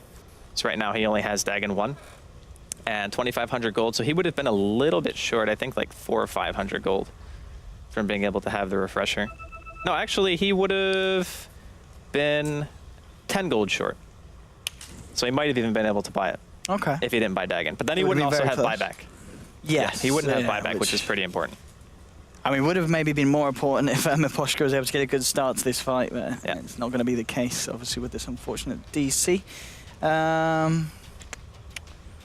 Apparently, he lost his Steam connection. All right, that's never good. So do bear with us. Apologies for this pause. Gabe, please. Come on. Maybe it's Source 2. Yeah, maybe. Maybe. Maybe they just wanted to release 6.84 and Source 2 at the same time. You know, and they're just doing it kind of on a Steam player-by-player basis, and Yeah. that happens to have got round to Miposhka. He's getting his feed of it now. By the way, what happened to our clock? We had like a TV clock in the studio, not like on the, not Oh, we anything that did. anybody We did. can see. Yes, maybe And we they just got rid of lose it. perception of time in here now. I mean, what time is it? Can you? I don't do you even reckon- know. My PC is an hour fast. I'd hazard a guess at about. Oh, it must be about. Well, from the pause, it's got to be around 6:45. You'd imagine. I think it's like 7. Let's I check. think it's probably later. Let's see. What are we looking at? Wait. It is 7:11. 7:11. actually. We were close. You were closer. Yeah. I mean, it's been a 45-minute game, It has. so. With a few minutes of pauses, unfortunately, for the side of Yellow Submarine. But, I mean, going back to what us and the panel was saying at the start, Yellow Submarine performing a little bit better than we may have given them credit for coming into this one. I mean, they're doing well. The beginning of the game was really hectic, though. Yeah. It was super sloppy by Yellow Submarine, like how many kills they gave away. The team fights that they decided to take without their Nyx even being available, like pushing into the tier 2 tower. There was literally no reason to even be there. You can tell that they're pretty inexperienced. Yes, Like, as opposed to Four Clover, who, beginning of the game, they totally dominated. Like, it was so clear-cut, like, what their I strategy mean, was. what do you feel has kind of happened then to allow Yellow Submarine to get to this point where they have caught up? Is it just more You mean Four Clover's mistakes? Or Besides the Razor. besides bringing it back besides to the the Razor Razor. yet again? No, but I mean, I mean- honestly, even at Roshan, it was because BZZ had no health and mana at the start of the fight. Because he Okay. got stunned in the pit as the Nyx walked up, and they had vision, and he stunned into the pit, and BZZ got hit, and then he got mana burned, and then he had nothing left. And then it's just like, okay, well, it's a 4v5 straight away. So do you feel it's the way that the hero is being played, or do you feel it's the hero itself? I feel it's in the this hero. one? I don't It's think the BZZ hero. is No. necessarily playing it wrong. No. I just think that there's such a limited amount of things that he can do Yes. in his situation that, okay, I can walk into a Shadow Fiend who has like double my net worth and try to static link fast enough to not just explode and hope that my BKB lasts long enough to where I don't just get disabled to death. But yeah, I mean, he hasn't really been left much of a choice. So I don't think it's him. I think it's just the hero pick. I mean, even at this point, if you get a good duration of static link off, what is it, max? Is it 140? It's like 224 damage, I think. or Okay, so 228 or it something still like that. kind of matters, yeah. But Yeah, that is, it's you've a got to lot. get off a long duration, which is A very not long happening. time. Yeah, I mean, you walk up there, you're going to be linking for 8 seconds. Yeah, I doubt it. You'll be dead in 8 seconds. And I mean, as soon as that links out, well, I was going to say, as soon as it links out, they focus, and they kind of focus them anyway before the link's out, don't Yeah, they? they've been doing a really Yeah. good job of making sure that BZZ is never able to really get into the fight to do anything meaningful. But that's why I'm saying, like, any other ranged carry in this position would have been able to do a hell of a lot more. Like, just by sitting in the back and hitting people, they would have been able to do more. But unfortunately, that is not going to be the case. So, here we go. Here we go, Miposhka boys. reconnects just in time to say, holy crap, I'm dead. Yeah, he's like, so, what did I miss, boys? Did you guys manage to pause for... Oh. Wow. Is it countdown? Okay, G is cool. Bloodseeker takes him out more. Is he going to be able to get out? Let's see Miposhka. Yeah, BKB Remnant out straight away. He's out the final repause. All right. Well, Okay. Bambo said go, so I'm not sure why Four Clovers Yeah. repaused. Maybe somebody was AFK. Okay. Joke. See? It all comes back to the Razor. Oh, boys. Razor. I mean, okay, so let's have a little update on the team fight. So what have we seen? He's got out. Ember Spirit's got out. What's happening in terms of the vacuum stun combination? Did they get the PKBs out? I think they did. Bambo's Yeah, they popped his. both did. And yeah, they just popped the So PKBs it's just like out. a total fight reset at this point. It's a nice except- wall, though. Yeah, Yellow Submarine are going to be playing 4v5 because their Ember doesn't have any HP. So he'll have to run it again, TP back to base, and then come back with no BKB, which is a little bit... It's kind of scary. But you also made Bambo and Hani also BKB. So everything considered, I think they just get their racks here. And there's no glyph. God Black doesn't have Overgrowth either. So yeah, they probably get racks. Got That's the my full guess. set of racks, you reckon? Yeah, I think Yeah. so. They might back for now to Yeah, wait for the yeah. Ember to come back. But on like the next wave, when he is fully healed, they'll probably just be able to take it. Okay. But yeah, hopefully we'll get ourselves back underway whilst BZZ returns to the game. But, well, yeah, it's back to another pause. I mean, it's pretty much what we expect. This is karma for me, right? Because when I took I took a sick day last week, and you attacked and I was us like, with your. the thing was, I thought botnet. there's no possible way this is going to be a big deal because it's just one series, and the week had been pretty smooth. So like, all right, you know, it'll be fine. Yeah. And then 6-hour best of 3. It was a long best of 3. It was good fun. Although if it was good fun, but if it was really karma, it would only be punishing me, and it's still like pauses are you're here too. it's true. So it's yeah, not we're all really kind of dragged karma. into it. Yeah. But then I don't know. How could you punish yourself here? There's not. It's not really. It's a like, team effort, isn't it? Here Yeah. in Dream League. Yeah. You're either with me or we're either over there. So. Unless we true. have like a really kind of disastrous red button that is going to do something Oh, horrible God. to you. That's the Please only way we no. could get you back here. You know, we suddenly kind of bring out this bucket. They're gonna get me another wig. It's just not gonna be chuck what I want. diseases on you. Yeah. Another wig. Well, yeah. Maybe. We've already had the one wig. Well, I think joke. we've kind of done the hair thing to death, though, think to be honest. Quite a bit. Yeah. We've had a couple of, was it yeah, just 2 referencing the hair thing. Yeah, but it was like 2 in the same week, wasn't it? Or I no, think it was different. one. The It was weeks the next week. Yeah. Yeah, okay, it was yeah. separate weeks. The first week was the ball cap, and then the next one was the wig. Honestly. These memes, too dank here at the Dream League. Yep. But, well, is there Pause anything Dota. more to say about the game, Draskell? I think we've literally like Lit- we have talked about every single thing game oriented I think possible outside of the fact that Yes. because of now that Goblak has his Aghanims, there is possibility for them to delay the game for an obscene amount of time and just go full Asus Polar and Actually, just yeah, say, I was going to talk about the Aghanims Treant in the sense that in this situation, obviously it's still a great pickup, but Yeah. it kind of feels it's not going to be as effective as it may have been if the momentum was a little bit different in the sense that you've already just got Yellow Submarine pressuring the base every time, and it's already very hard for 4 Clovers to leave the high ground. But you feel with the Treant, they will start to kind of branch out and maybe look to go aggressive on Yellow Submarine rather than waiting for Yellow Submarine to come to them. it's possible. Yeah. I mean, I like how you casually dropped the branch out reference in there when was you were good, wasn't talking it? about Tree. Yeah. You didn't even do it on purpose, I did not you? do that on purpose. Yeah, I know. I always know because you don't even smile when you don't do How it do I smile? intentionally. Is it kind of Oh like- God, yeah! Like every single said time you something say funny. something, you're like ah. So it's really obvious. But the the Treant Aghanims is still kind of nice because it's 2 lanes that could potentially be getting pushed out just by hitting R, and the cooldown's not really that long. So there What's is cooldown a. on the about 50? I think it's like 60 seconds or something like let's that. Have let's have a look at the old It's longer. code, It's actually. 70. It's I only- don't okay. play Tree, so I mean. You're not the biggest tree man. Oh God, it's so boring. It's like the most boring hero in Dota, outside of Warlock and Dragon Knight. Those 2 are extremely boring as well. Yes. I mean, Warlock didn't get touched in the patch, did he? No, No. I don't think so. Dragon Knight did. Dragon Knight. He Do got you think some we'll pretty see him good in the mid buffs. lane now? Because I mean, he's what on top of. Who else has got like a damage reduction? That is just Bane, isn't it? Yeah. So he's putting himself up. They've kind of got. Well, Bane's damage reduction is flat, and the Breathe this is Fire percentage. damage reduction is percentage based, and so is Anchor Smash. yeah. so Okay. I can smash as well. Yeah. I was thinking it would be kind of funny though to run like a Tide DK lineup, like old school Ooh, Empire. I mean, talking when they about used to run that. the fact that obviously, yeah, actually, if you relate Breathe Fire to being a bit like the Tide's Anchor Smash, DK off lane. It's a worse version than Anchor Smash though, and DK Yes. still needs items. Like it's a way worse okay, version. so you could not do him in the off lane. you No, don't no, no, think? because Anchor Smash costs a lot less mana.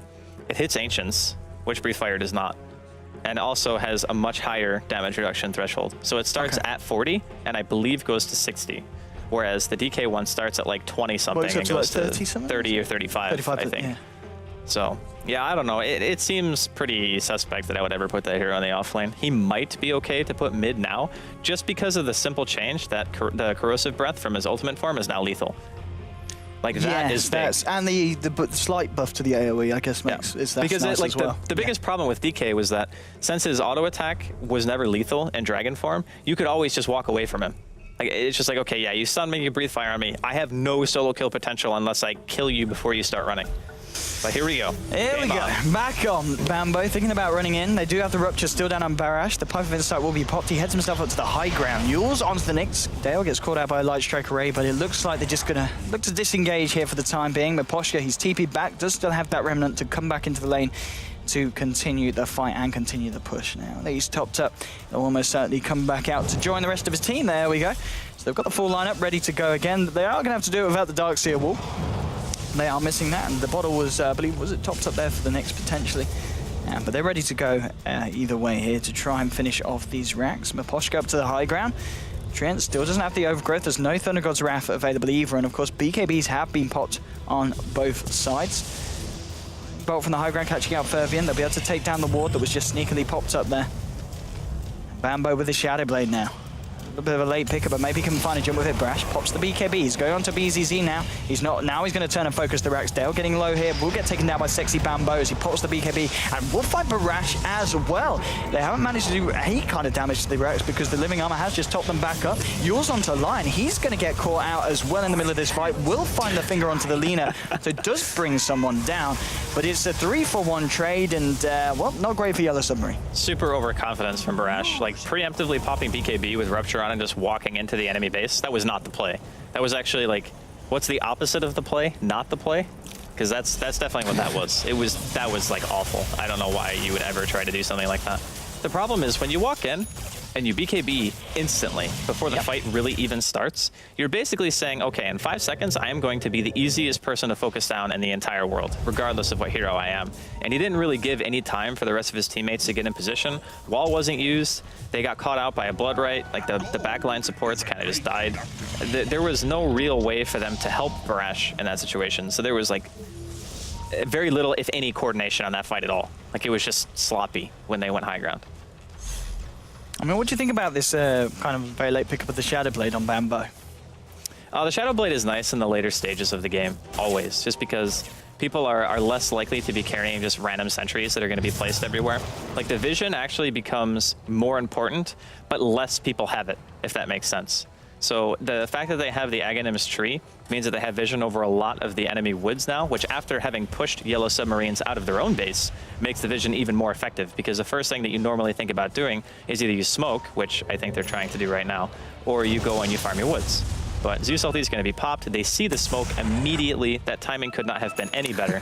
I don't think that 4 Clovers are going to get caught by this one. Looks like Yellow Submarine are going to give it their best shot, though. Miposhka leading the way as Go Black is on the high ground here. They're looking towards Roshan, but Roshan, he's literally just going to spawn.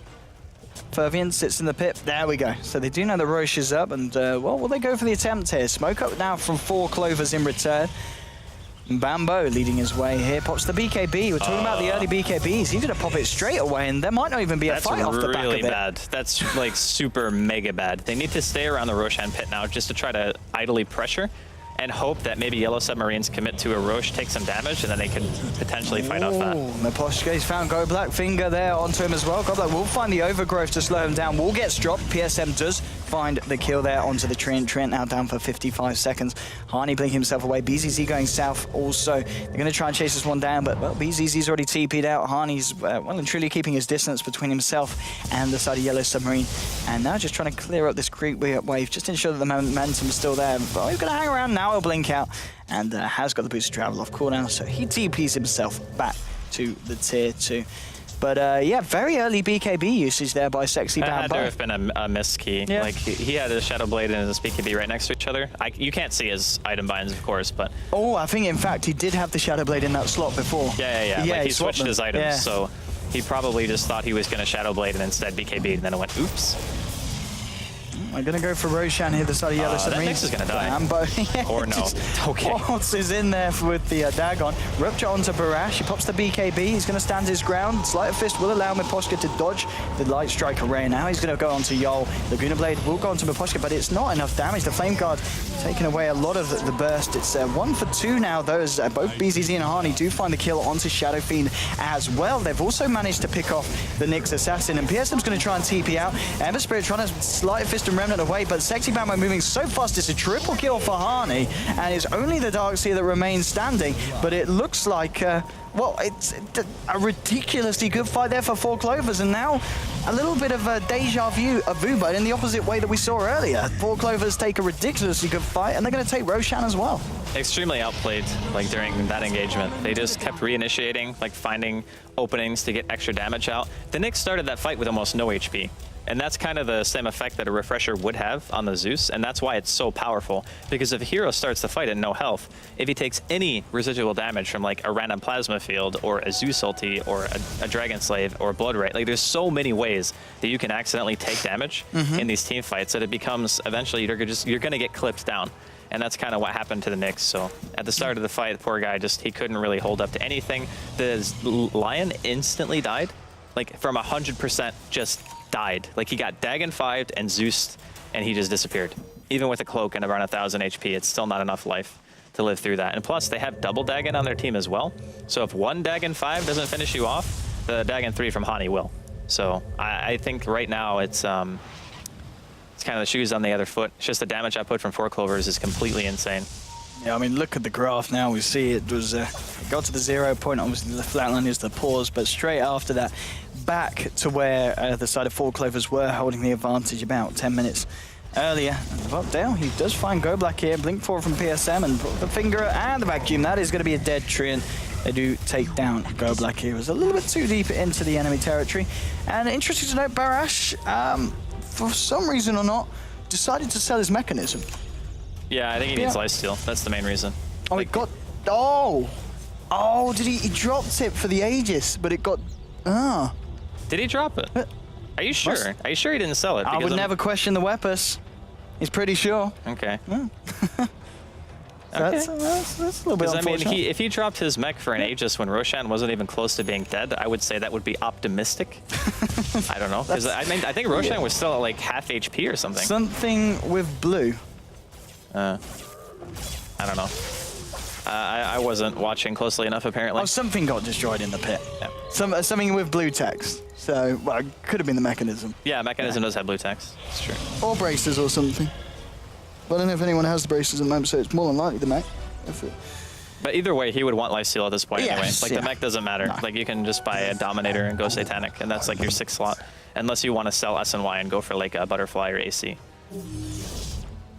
Okay, I mean 34 to 45 after the back of those two fights. It looks like 4 Clovers have pretty much regained the position that they were in earlier.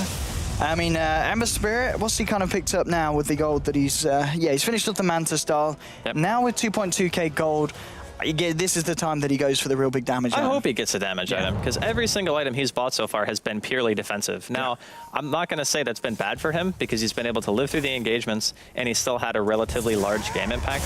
But it's 53 minutes in. It's about time to get some damage, you know? Because the way that he's been playing is kind of an in-your-face style, where he's always kind of one of the frontliners. And for what his team composition is, I understand why he wanted to play that way. They don't really have a lot of tanks. It's just Shadow Fiend. Even Darkseer is not, like, he's a little bit tanky, but he's not, like, super tanky. So I understand the fact that you want another hero who can actually absorb spells. But now you need to actually be a damage threat. You can't just be a tank anymore. Because if we're, like, 54 minutes in, your Flame Guard isn't as scary as it was. Yeah, it is true. I mean, he's coming up to the cap for 25 as well, so it's getting to the very later portion of this game here between the two sides, 54 minutes in. I mean, the side of the Radiant obviously holding their base a little bit better. They do still have 2 tier 2s on the map, whereas on the die it's just the 1 tier 1. But the power of the Go Black tree is certainly starting to come out. He's managed to get pretty much complete map vision of his own jungle, and we'll see if he's able to kind of delve into the Radiants as well as they progress. I don't think... Has anyone on the side of the Radiant picked up a gem? For the time being. Yeah, they've got the gem on the Nyx Assassin Ninja. He's got the Quelling Blade as well. So we do see Dale trying to already maintain some control of the map against this Treant. And, oh, Ember Spirit, a little bit deep is there. Sexy Bambo is there. Miposhka, does he have a Remnant? Of course he does. He's Miposhka. He always likes to play safe, Arnie. Getting spotted out by Dale. Looking for a stun here. It's going to be hard to find. Look at him move. Look at him go. He dagging himself. Sexy Bambo with the movement speed. And he does take a self-dack onto the face, but Dale will go down. Pipe has been popped, and they're coming in from the high ground. They'll take off Go Black straight away. Sexy Bambo drops the blood right. Miposhka being searched, finds the Searing Chains very nicely onto 2. BKB popped by Sexy Bambo. He's contemplating whether to go in or go out. There's going to be BZZ falling fairly close to death. The Requiem won't catch him because of the BKB, and then Sexy Bambo's actually managed to kill the Shadow Fiend as well. Miposhka doing what he can with the Manta style onto Bambo, but Bambo with the Shadow Blade will try and run away. The Remnant burst damage nearly bringing him down, but he's still alive. This is a 2-for-1 so far. Miposhka will just TP out, and he will manage to escape. But a 2-for-1 trade yet again. Or maybe, well, make that a 3-for-1 there, as a Laguna Blade to the face of the Lion will bring him down. And again, 4 Clovers coming on top of these very late game team fights. They could have even killed the Ember there had Hani had the presence of mind to use Arc before Bolt. I know it was really close to the TP having gone off, but that was the only way that they had a chance of getting it. Oh, Miposhka is trying to fight this. Will get used up here. Yol does find the light strike array, and I think that might be able to burst him down. They certainly do, and he's dead as well. I know, a little bit far out there and a little bit ambitious. I don't even think he had a remnant to zap back to. Oh, he did. Yeah, okay, he did have a remnant. But he just got completely stun locked. He has buyback though, and so does the SF. The Lion doesn't, so I think they force buybacks here, and then potentially they just back off. Oh, vacuum onto BZZ. The stun from the Nyx will not catch him. But if this comes through, Hani with the Thunder Ghost Wrath. Pipe of Insights down. Sexy Bambo from the low ground finds a roach onto PSM. He's running. PSM, you got to stand still, my friend. Getting very low. Does get bursted down there by Hani as he comes in with a BKB. There's 3 heroes currently down on the side of the Radiant. Slight Fistering change. Catches out Hani, catches out Bambo. But they're going to stand here on the high ground and maybe contemplate pushing further. Ping's coming out onto the tier 2 in the mid lane. And Gems being held by the Nyx Assassin as it was dropped by the Dark Seer. Tier 2 goes down in the mid lane. And there's a lot of money on your Sexy Bambo. 6.2k gold now at the moment on this Bloodseeker. He's very, very rich after all these kills he's picked up. I mean, 27 kills so far in this game for the Sexy Bambo Bloodseeker. I mean, he may have messed up a couple of times and lost his life, but still, I mean, he's finding a lot of action, Bloodseeker, and it's paying off in terms of his net worth. 29,000 gold on the boy at the moment. Yeah, he's had a great game. I mean, like you said, there was a couple of times where you looked at him and you were like, Bambo, what are you doing? But, I mean, that's typical Bambo, right? Yeah. Like, he plays really, really consistent, and then you have, like, these 1 or 2 hiccups per game where it's like, okay, that probably wasn't what you wanted to do at that given point. But the Daggons, actually, for me, are paying off the most, because between double Blood Rage and how much damage the Daggons do, like, Dagon 5 is 800 base damage, and then Blood Rage gives you 40% more on top of that. So that's 1,200 pre-mitigation. So all your Daggons hit really, really freaking hard. It's like 800 and some change, I think, in terms of overall damage output, if you don't have any magic resistance. But yeah, it's because the 5-second BKBs now on the side of Yellow Submarine, like their Ember has 5-second BKB, the Shadow Fiend has 5-second BKB. ZEUS starts to become a better ultra late gamer, and he still has an inventory slot. He can drop his gem, and then he can buy a refresher, and then he will hurt so unbelievably bad. Like the heroes on the side of Yellow Submarine, their supports especially, they're going to suffer. ZEUS 7,000 gold, and he's got 27 Bloodstone charges. Yeah. That's a lot of Bloodstone charges. He could also go E-Blade the same way that Bambo did, but Bambo already having an E-Blade means that E-Blade double Dagon 5 with Blood Rage and a ZEUS is a dead hero. Yeah. Like, just dead. Doesn't even matter if you're Shadow Fiend or not, like, you explode. TREANT closing in on his Aghanims here as well. Bambo with the Shadow Blade. He's scouting out the Miposhka. Does have backup, but so does Miposhka. Dale coming in, finds the stun here onto now. He won't because the BKB's popped, turns around with his Dagon, zips out. That's your Nyx dead. E-Blade onto PSM and the Rupture as well. Darkseer, he wants to run, but he can't. He's going to get held in place as well. He gets out of the blood right. Now BZZ coming in with the static link onto Brash, but it's not going to matter. Oh, with the cheese, very nice indeed. He was able to bring himself back up to top health. 3 heroes down so far. The Dagon's just flying everywhere in this team fight. 4 heroes to fall on the Radiant. And I mean, just before we saw that, you're talking about how well the Dagons are working out, and I mean, we saw that they just got blown up. The late game Dagon is terrifying, especially with Seeker. Having a Dagon ZEUS is already enough, but when you have the damage amplification of Seeker going into the team fight, the Dagons just do so much more. Like, how can you fight against that type of burst? I mean, ZEUS in that fight did 4,000 damage. That's a lot of hero damage indeed. Yeah. Oh, up ZEUS, to the high ground. Buyback from your Shadow Fiend. It's going to spook him for a little bit as Hani, BZZ, and Kobak hold back a little bit. And with Miposhka trying to go in, will Remnant back out. Doesn't want to get caught out here at this very kind of delicate stage of the game. Bambo coming up to the high ground. He's got the Rupture off cooldown. We'll get Slight Fist Searing Chains here by Miposhka. Fortification will fly, and there's your Rupture onto Shadow Fiend, holding him back from this fight, making it very hard for him to come in for the defense. Slight the Fist flying through from Miposhka. In comes Dale, finds the stun. No, but the BKB's popped straight away yet again. They've brought down the Nyx Assassin. Miposhka, Amberash trying to do what they can. Overgrowth from Goblat will hold them back. BZZ, this time in the fight, doing a fair bit here with the Storm. Will bring Barash down, and maybe even Miposhka. Miposhka trying to give him the old tickle, but Remnant's out. Doesn't want to stand and fight. Bambo coming in. Oh, with these punches. That's PSM down. Finger onto the Bambo, but he's able to get out. There's your Dagon from Hani. And look at the Storm go. BZZ finally making it work. You said he wasn't doing a lot. Now he comes in 60 minutes, finds himself the triple kill, and off the back of that, may even be able to secure his team the racks. The 60-minute Razor. Who would have thought? This was the game plan the entire time. They just wanted BZZ to be the dark horse of the game. That's really why. Oh, 35 charges on Harney. I mean, he's going to be coming back to life before he even dies now. Yeah, I mean, if you have the same charges as levels, you respawn instantly. So he'll actually respawn instantly twice, I think. No, maybe... How many charges does he lose when he dies, when he has 35? Will you lose a third? Yeah, you lose something like that. I don't know. He probably respawns twice very quickly, though. The first one will be instant. I don't know if the second one will be. All in all, looking very comfortable now for Four Clovers. I mean, there was that rocky bit of the game about, what, 45 minutes in, but Four Clovers, they've definitely kind of stepped back into, and stepped up the level, and Razor with a butterfly, 5,000 gold. I look at the graph. I mean, wow. The high ground push, a though. lot of XP difference. Like, when Barash decided to just instantly pop BKB and face tank a Rupture and walk between the Rax's top, I think that's where the game was pretty much lost. Like, that push and the fact that they lost so much out of it when they had fought so hard to get themselves back into the game by getting that first Roshan. Oh, Bambo. Hex onto Bambo here, and the stun to follow up as well with the finger. They do bring down the Bloodseeker. Has got buyback. Miposhka popping the BKB. Maybe looking for more. Godlike Nature's guys, as they do have the dust that does catch him out.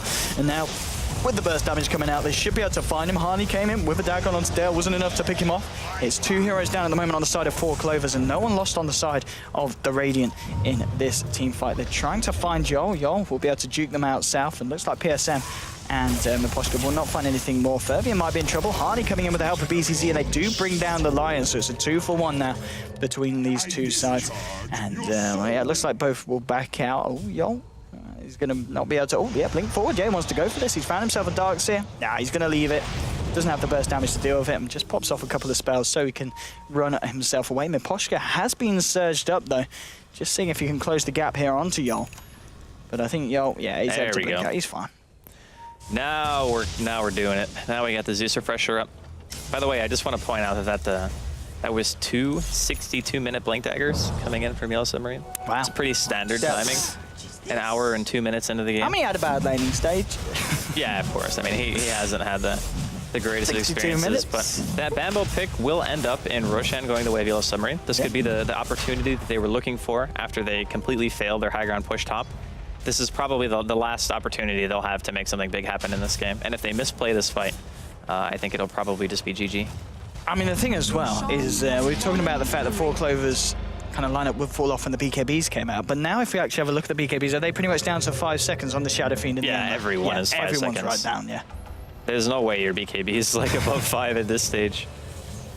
So that's something. That is something that's obviously going to be very nice for Four Clovers when they look to take these fights. And I mean, the fact that they're also tanky as well is they're able to kind of wait for that 5 seconds, and the chances are they're not going to be dead straight away. And maybe some of that is down to the fact that, I mean, Ember Spirit, did he get that damage item out? So, oh, Harney. See ya. Goodbye, Lion. Now he's got 4.3k gold. In all reality, what's he looking to do? Sell the drums and pick up some kind of big smasher of an item? Yeah, he'll need bots too, though. That's the kind of problem that he's running into now. Since he's allocated 3 inventory slots to defensive items only, still has drums and an Aegis, he has to try to maximize the inventory slots here. Yules onto him, follows up with a light strike there. He's going to be able to remnant out, but the Dagon from Bambo catching him out. Refresher from Harney. They're going to look for round 2. Thundergod's Wrath coming in. They've brought down the Nyx Assassin. Now they're looking to go even deeper. There's BZZ being pretty damn effective here with the Storm onto Miposhka. Miposhka has to remnant out. 2 heroes down on the Radiant, and he will TP back to the fountain. That was 3 Dagons, by the way, because Harney Dagoned, Refresh Dagoned again, Bambo Dagoned. It's just like every time a Dagon goes off, somebody dies. Like that's pretty much how the fights have been going. To the high ground here, the side of Four Clovers, and well, what have Yellow Submarine got to answer for it? Lion's still down for 10 seconds. They're missing their Nyx for 40. PSM comes in, very nice vacuum, and went followed with the wall as he has not got it available. Barash at the front lines, bringing the sexy Bambo Bloodseeker low, takes a Laguna Blade to the face, will back off. Godlike looking for the overgrowth, won't find it onto the Shadow Fiend, finds onto Miposhka, who pops the Manta Stopper, zips out, blink forward from Yol, will be able to get the Light Strike array. Leeseed pops the Lincolns, nice stun there from Lion, catching out 3, and the finger to bring down the Razor will be very nice. He might pay with his life. Yeah, the final arc lightning coming through from Harney. Harney is a godlike streak for the Zeus. Lion buys back straight away now. 10 seconds before next blink forward. Finds the Hex onto Yol. Stun to follow up as well. Ember Spirit has TP'd in, and Yol could be in a bit of trouble here. Oh! Absolutely pops there. Sexy Bambo coming back in with the E-Blade onto Fervian, trying to burst him down. Now with Poshka, he really wants to try and chase down Bambo, but Bambo on the Bloodseeker's too fast, and Harney comes in with another Zip Zap Zoo. Gets the line. PSM vacuums Harney back. Harney's going to look to TP. The damage from this Shadow Fiend is pretty damn ridiculous. Does manage to find it. No, what? Oh, he did die. Oh, he did die. Yeah, the Ember he just got came back straight alive. Yeah. I just saw him in the fountain. I was like, hang on, did he TP out? No, he did die. That's when you start spamming your never lucky baby rages in chat, because the only reason he died is because Barash crit him. If he didn't get a crit there, he would have lived. Unfortunate. But I guess base defended to an extent. So Yeah. it was all right there for Yellow Submarine. I mean, Yeah. they did have to expand. I think it was a 1 buyback on the line, wasn't it, in that fight? And Yeah, he did somebody die bought again. out. Yeah. But, I mean, the base defense was nice and everything. The Shadow Fiend could potentially also get his Satanic before the next real engagement starts, but he will not have buyback if he does that. But I think Satanic is almost necessary at this point. Like, if you don't have Satanic, you just don't have the damage to live. And Ember went MKB. Is that the damage item you were looking for, Draskell? I don't have any idea why he went MKB other than the fact that the Razor has Butterfly. That's the only thing I could think of. And even if that's the case... Oh, Bambo. Bambo. See a Bambo? That's the Bambo play. That is a Bambo play. That's the yes. Bambo play. That is the patented sit in trees and get picked off Bambo play. It's got buyback though. It really doesn't matter. Like, it doesn't matter. I don't know. The thing that's interesting to me is if you're playing Ember, buying an MKB against a hard carry who has a Butterfly makes a lot of sense on paper. But the majority of the damage that you're dealing in the fight is through Sleight of Fist. And the bigger buff to Sleight of Fist damage is always Daedalus, even if you're against a carry with a Butterfly. So I think maybe he just felt pressured to buy it because BZZ is now starting to get a decent amount of farm. Feels a bit scarier than he was before. But I still think that Daedalus might have been the better option for him. Okay. I mean, a lot of other big item pickups are coming out as well. See, Refresher's now done on the Treant, and I believe it's getting very close to being finished off as well for the Darkseer on the side of Yellow Submarine. And Shadow Fiend does decide to buy out and get himself the Satanic. Yeah, I think you get to a certain stage in Dota where even if you have buyback, if the rest of your team dies and you have to buy back, your base is probably already dead anyway. So the buyback kind of loses some value. So I think that maybe he just feels, okay, I need to be able to go all in and just be able to damage and win the fight based off that. And they are kind of pushing in towards his top lane, so we'll see what happens. BZZ. Oh, BZZ. He's going to get stunned here. Oh, what an overgrowth. And it's going to cancel him, but Poshka still manages to find himself in. There's going to be a second overgrowth. Thunder God's Wrath as well, bringing them very, very low. Dale and Fervy need to get themselves out of there. And, well, they will be able to for the time being. Doesn't look like Bambo... Oh, it's a good job Bambo's not alive, because if Bambo was alive, he would be running straight in. There's your Refresher, Thunder God's Wrath. Oh, BKB popped by Harney. Yule's now onto Barash on the Shadow Fiend. Wall has been popped down with Poshka, looking for the Slight Fist here and Chains. Vacuum back onto BZZ. There's your second wall, bringing him very, very low. They do find the Razor. It's 1 for 1, 2 for 1 as Darkseer falls as well. But Bambo taking damage here from the punches for the Shadow Fiend will go down as well. It's a killing spree for Barash as he found both the Razor and the Bloodseeker going down in that fight. That's a 2 very big kills here for the Radiant. Dale, giving Yol a little bit of an old walk around. Yol, he's going to try and man up against this one. There is, of course, the Yules on the Nixon. Hold him in place. Does he have backup? Yes, he does. Oh, the second Jules. He's going to be able to blink out as well, Yol. Ember Spirit is there to chase this one down. Does find the Slight Fist. There we go. That's going to be another kill here for the Shadow Fiend. He's on a dominating streak. 3 big kills there, and that's Alina who doesn't have buyback. Yeah, they have buyback on 2 of their cores, though, so I think that they might be okay. So that was pretty funny. Like, if 2 people have Yules, and you know the Yules sets up the stun, it's very common for the player who has the second Yules to always just do it on themselves to prevent that stun from landing. But what you do is you mind game, and you fake the stun, so when they Yules, you actually don't use the spell, but they think you're going to, and then when they come down, there's no Yules left. So obviously they can't do it a second time, and then you just stun. I just thought it was funny, because you see that happen a lot in pub games. Okay. Yeah, it's pretty cool. So you criticizing the Knicks' play here? No. I think it's funny because it is something that you would see, because so many people buy Yules, right? Like, it's like one of the most common item purchases. So you see a lot of situations like that happen.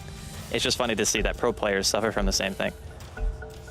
Here we go, back into the game. As you said, two of the main cores of Four Clovers do have buyback. Razor and Bloodseeker can get themselves back into the game, but Lina, Yol's going to be out of this one for a good 60 seconds or so. Dale up to high ground, and Harney, very far forward, pops the BKB, does turn around with the burst damage onto Dale, brings him low. There's your overgrowth from Go Black, holding the Miposhka Ember Spirit down for the time being. The illusion's starting to go to work here onto the Rex, but Living Armor does what it can, and will top them back up. Shadow Fiend at the moment, he's down on the bottom lane just pushing. There is a double damage rune indeed on the bottom if he wants to grab it. In terms of the Roshan, I believe it's still a while until it's back up. Yeah, it's still a few minutes before we see the Roshan timer reveal its secrets. And 45 to 65, Miposhka onto the racks now. It's a very long game, Draskell. 17 minutes in. Still seems like both sides very much had the potential to take this game. It's not often you see a game like that. Miposhka popping the BKB here, trying to hit through the living armor, but he just can't get the freaking range racks. There we go. Mission complete. All right, so first base damage dealt for the side of the Yellow Submarine. And Shane is obviously cheering for them as I heard him through my headphones. But yeah, I mean, it's not often that one team doesn't have a huge advantage by this point, you know? Like almost an unwinnable or unsurmountable advantage. Absolutely. So it's pretty cool to see a game where you can actually see either lineup taking it depending on how the team fight goes. The double damage though, and invis on the Shadow Fiend. This is gonna be... This is the dream. It absolutely is. Is it PSM? Oh my god. BZZ pops the BKB, the damage flying through from Barash, and Fervian does find the finger onto Yol as well. Yol is going to have to run away with BZZ. Bambo has come in, pops the Rupture down onto PSM. He's trying to chase down Harney. They lose the line. Bambo with the BKB is getting slowed up by the Skadi. Barash trying to do as much damage as he can. Hasn't managed to find anyone yet on the side of the dive, and he'll actually just TP out of that. PSM will go down to Harney and Bambo, but well, Barash, the TP got cancelled, and he might be in trouble now. Finds the kill onto who was that? It was Harney, wasn't it? Yeah, but the Bloodstone bringing him back straight away again because of the charges that he's got. We'll find Godblack as well. It's a double kill for the Shadow Fiend. That's a 2-for-2 trade, and well, it's, I don't know, Bambo, is he going to be able to find more here? He's hanging around with Miposhka. He wants to go for the Bambo play so hard. Come on, I can Bambo. feel it. Brash, does he want to take on the big boy? No, Dale, he's found Harney, pops the Spike Carapace. Now Bambo, thinking about going in. There's no BKB, but he will have Satanic soon. Oh, there's the E-Blade, but is he going to go on Bambo? Bambo, there's your first Dagon. There's the Thunder God's Wrath. Harney's coming as well with his Dagon. BKB popped by Barash. Oh, God. Satanic, thanks for the life still, Harney. Harney, Bloodstone Suicides. This time, he's actually going to be dead for a little bit of time. He's down for 19 seconds. Light Strike Array from the high ground, Laguna Blade as well. Barash, he's so damn tanky. And he's fighting up against them. Sexy Bambo's going to have to run. Is Invisiol coming in, but now with the punches, Light Strike Array onto Barash, holds him in place. He will go down as Bambo gets the final bit of damage onto him, trying to chase down Miposhka here. Will pop the Lincolns, but doesn't have anything else to follow up with. Miposhka with a slight fist and Brashy straight back into the fight. He wants to continue this one. High ground at the moment. It's got BZZ and Bambo standing on it. Blink out from Yol. Barash, he finds the first hit onto BZZ, and that's going to mean good luck trying to run away from this one. Finger from Fervian finishes off the Razor Refresher. Thunder God's Wrath from Harney. Now Barash turning his attention to the Zeus, and Lina gets used up by Yol. Light Strike Array will connect. If they can kill Barash here for a second time, it's going to be pretty big, but he's going to keep himself safe and will back up. Diabac's actually taking a bit of damage here from the creeps. Harney getting hexed up. In comes Miposhka as well. There's your stun as well to follow. That's going to be the Zeus going down. Zeus now down for 48 seconds. Yol, he's still in the Radiant Jungle. We see Bambo trying to find Barash. Barash, he needs to run because he could go down for a second time. Here goes Fervian with the Hex just in time. That was a massive Hex. They're stopping Barash going down. He gets a bit of lifesteal off. And there's your Refresh Blink from PSM trying to get himself in close. Bambo pops the BKB. Will head towards the mid lane. He's still alive for the time being. Will hide in the tree line. Nature's, the Shadow Blade is going to be able to get him out of there. And wow, Draskell, this is a bit of a mess of a fight from both sides, 51 to 70. But I can't help but feeling it kind of favored the Radiant. It definitely did. I mean, even though the Shadow Fiend had to buy back, they killed Hani twice in that engagement, because the first time he died, he just immediately botted back in because he had Bloodstone, like 40 charges or something like that. And his Bloodstone's looking a little worse now. He's down to 8. He had 40. He had 40. He had 40 charges. Now he's got 8. So the next couple of times he dies are going to be even more painful. But at the end of that fight, I thought Bambo would really all in for that, but he thought that Barash had Satanic up, because there's no other reason to hit him once and then run through the trees unless you didn't want him to hit you back, because obviously Satanic would have healed him for a ton. So he was trying to kite out the Satanic that wasn't even off cooldown and ends up not killing Barash and forcing a dieback situation. And now Roshan This is Roshan number 5, I believe, going the way of the Radiant. Double sheep stick picked up for the die there. Bloodseeker and ZEUS both have that online, but at the same time, Ember Spirit has now managed to get that Daedalus on top of the MKB. Yeah, the damage output from him is going to be fairly significant if he can actually get the item on him. And he got rid of his drums. So his inventory still doesn't actually contain the Daedalus. It will after he dies. Okay. And I don't know if they're going to use the courier for that or what the plan is. But right now, Radiant seem to be in pretty decent shape. And again, still either team can win. It just depends on the team fights. The 74 minutes in here, 51 to 70 between these two sides. MKB now on your Shadow Fiend as well. I mean, if we have a look at that Shadow Fiend's damage output, it's going to be pretty ridiculous, yeah. MKB, Daedalus, Satanic, Scardy. Oh, this is even without the MKB on him. It's still on the courier. We're going to see that damage absolutely jump up. And oh, Gold Black, he's being caught out here by the gang. Dale and Fervian find him. Yol gets the Yul Scepter onto Fervian. Actually misses the Light Strike Array onto the line. Finds it onto Dale. Laguna Blade will bring Dale low, and they do find that kill. That's 2 heroes down so far. Koposchka, though, with the damage output, finds Lina. Gold Black with the Overgrowth, holding them in place. Looks for the second one as well. Slight Fist did come out. Living Armor keeping Gold Black alive for the time being. But in comes Koposchka. Will find the kill. That's going to be the second hero down on the side to die. Now Hani trying his best to run away, but Searing Chains comes in after the BKB. Nearly burst down Koposchka in response, but isn't quite out. Oh, it picks up the cheese. Oh, who put the cheese there? Somebody dropped it for him. Oh, I think it was a nice. Darkseer. Bambo? Yeah. Is he looking for a Bambo play? I think he will. And he finds it! That is a big Bambo play. 120 seconds down for the Shadow Fiend, but looks like Bambo might pay with his life, and he certainly does. Does get the Hex off, but it's not going to be enough to stop the burn damage coming from Koposchka. But he will buy back straight away. PSM trying to pressure in on the top lane. There's 3 heroes down on both sides at the moment. BZZ coming in with the static link onto PSM, but he'll be able to surge himself away.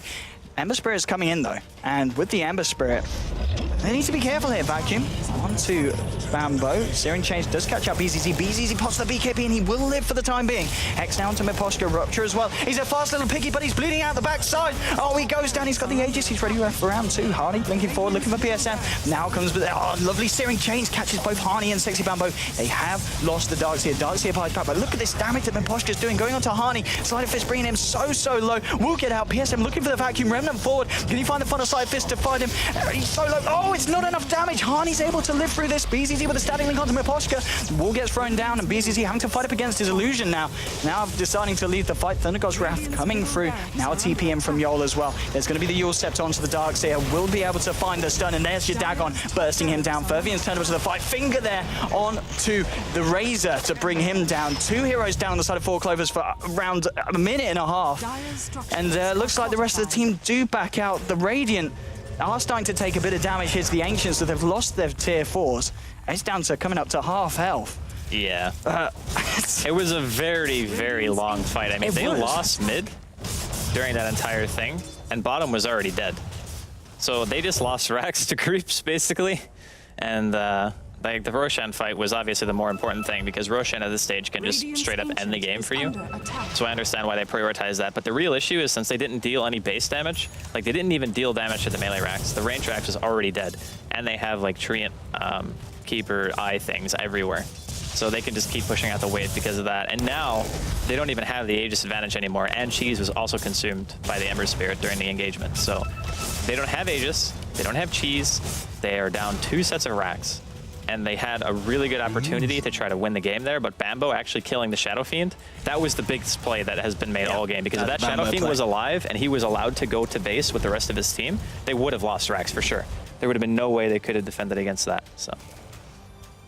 Oh boy. 78 minutes in, coming up on the clock. Yol getting caught out here by Dale, and we'll find the stun to follow up from the Yules and Finger. And the burst damage there from the Nyx, enough to bring down the Lina. That's Lina down for 85 seconds. Does have buyback herself. Bambo's going to be back on in 10 seconds. About 25 before we see BZZ re-enter the game. Mid lane, Koposchka coming through, has 7,000 gold on him. I mean, it's almost certainly getting to the point where we're going to see these backup rapiers, I imagine, being picked up by these heroes like the Ember Spirit and held in the base for the late game buybacks. But 78 minutes in, it's, as you said, obviously Yellow Submarine had a very good opportunity to potentially push the base and win the game there, but who's going to win? Oh, man, this is big. That's bad. Well, that might just answer my question there, Draskell. The waves have pushed up pretty far. Yeah. Let's not get too far ahead of ourselves. Okay. That pick is big. Yes. Don't get me wrong, but they have to try to force something now. Like with the Shadow Fiend being dead, that is probably priority number 1 for 4 Clovers. So even though like the Shadow Fiend has a lot, the Ember is actually 6 slotted as well. And he's got 8k gold on top of that. So he has now become the damage dealer that we were kind of hoping that he would be at some point. And this is kind of what I meant by like super late. The Radiant team just kind of scales better because of damage output that the Ember has during the fight and how hard it is to actually kill him. And with the Shadow Fiend as well, being pretty much 6 slotted. Between those 2 heroes being 6 slotted and like the Razor still does a decent amount of damage, but he still needs another item. Like he's got drums in his inventory still. And the tree can still buy a bit more too. So I mean, it's very rare that you see late game situations where people are starting to get like 6 items even on supports. Yes, yeah. Because I mean, it's 70 or 80 minutes in, and the Nyx doesn't even have like more than 2 items. You know, he's 3 and 20. Not a great game. 3-20-20. Yeah. You know what that's close to. It is very close. Mid lane still onto Bambo with a finger as well. That's your Bambo dead, and that's not a kind of Bambo play that the Dire would have been wanting to see. Go Black with a refresher, but he's getting mini bashed by the MKB. Just managed to get out the second overgrowth, but a very nice wall there, stuck in the back end. There's your Hex as well from Fervian with the stun as well. That's a double kill here for Nyx. I think he heard us, and he's turning around there with the plays. 3 heroes down there on 4 Clovers, and they do have buyback on the Razor and the Treant, but no buyback available for Sexy Bambo at this time. Yeah, I'm not sure why they decided to just gung-ho fly up the high ground if they were, like, if Bambo wanted to do that, he should have gotten rid of his Shadow Blade and bought a BKB. There, let's get the Spike Carapace off it. Dale misses the stun though. There's your return Yules, but he has got the backup of many of his teams, so he does back out. So yeah, the Radiant Ancient, boys, this is what the game's about. You're going to need to keep that careful. Laguna Blade does land onto Dale. The creeps on the Ancient, but Miposhka, PSM, and Barash. They're onto the top racks. Buybacks now from Razor and Treant. No buyback from Bambo yet. I'm pretty sure they'll be aware that he doesn't have it. Yeah. Yo'L's dead, son. He's dead. That's going to be a dead Lina. Lina doesn't have buyback either. Harney does manage to find the kill onto Lion there with the Thundergod's Wrath. And they need to save their base. Dale, he's going to need some help. There's a TP coming in from ZEUS. He does blink back into the base. Did the creep die? I guess so. I think the creep died. He has a refresher in base. He could have literally gone to base, bought the or used the refresher, killed the Nyx. He wanted and the then he could have gone in. Yeah, he has buyback, plays. but still, like the killing him would have been nice. They do get a melee Rax though out of it, so Yellow Submarine don't walk away from that empty-handed. They lost their Lion to the ZEUS ult, and Hani went for the big player. Maybe he canceled his on his own, but I think he actually crit the creep or something. I don't know. That was weird. 62 to 78.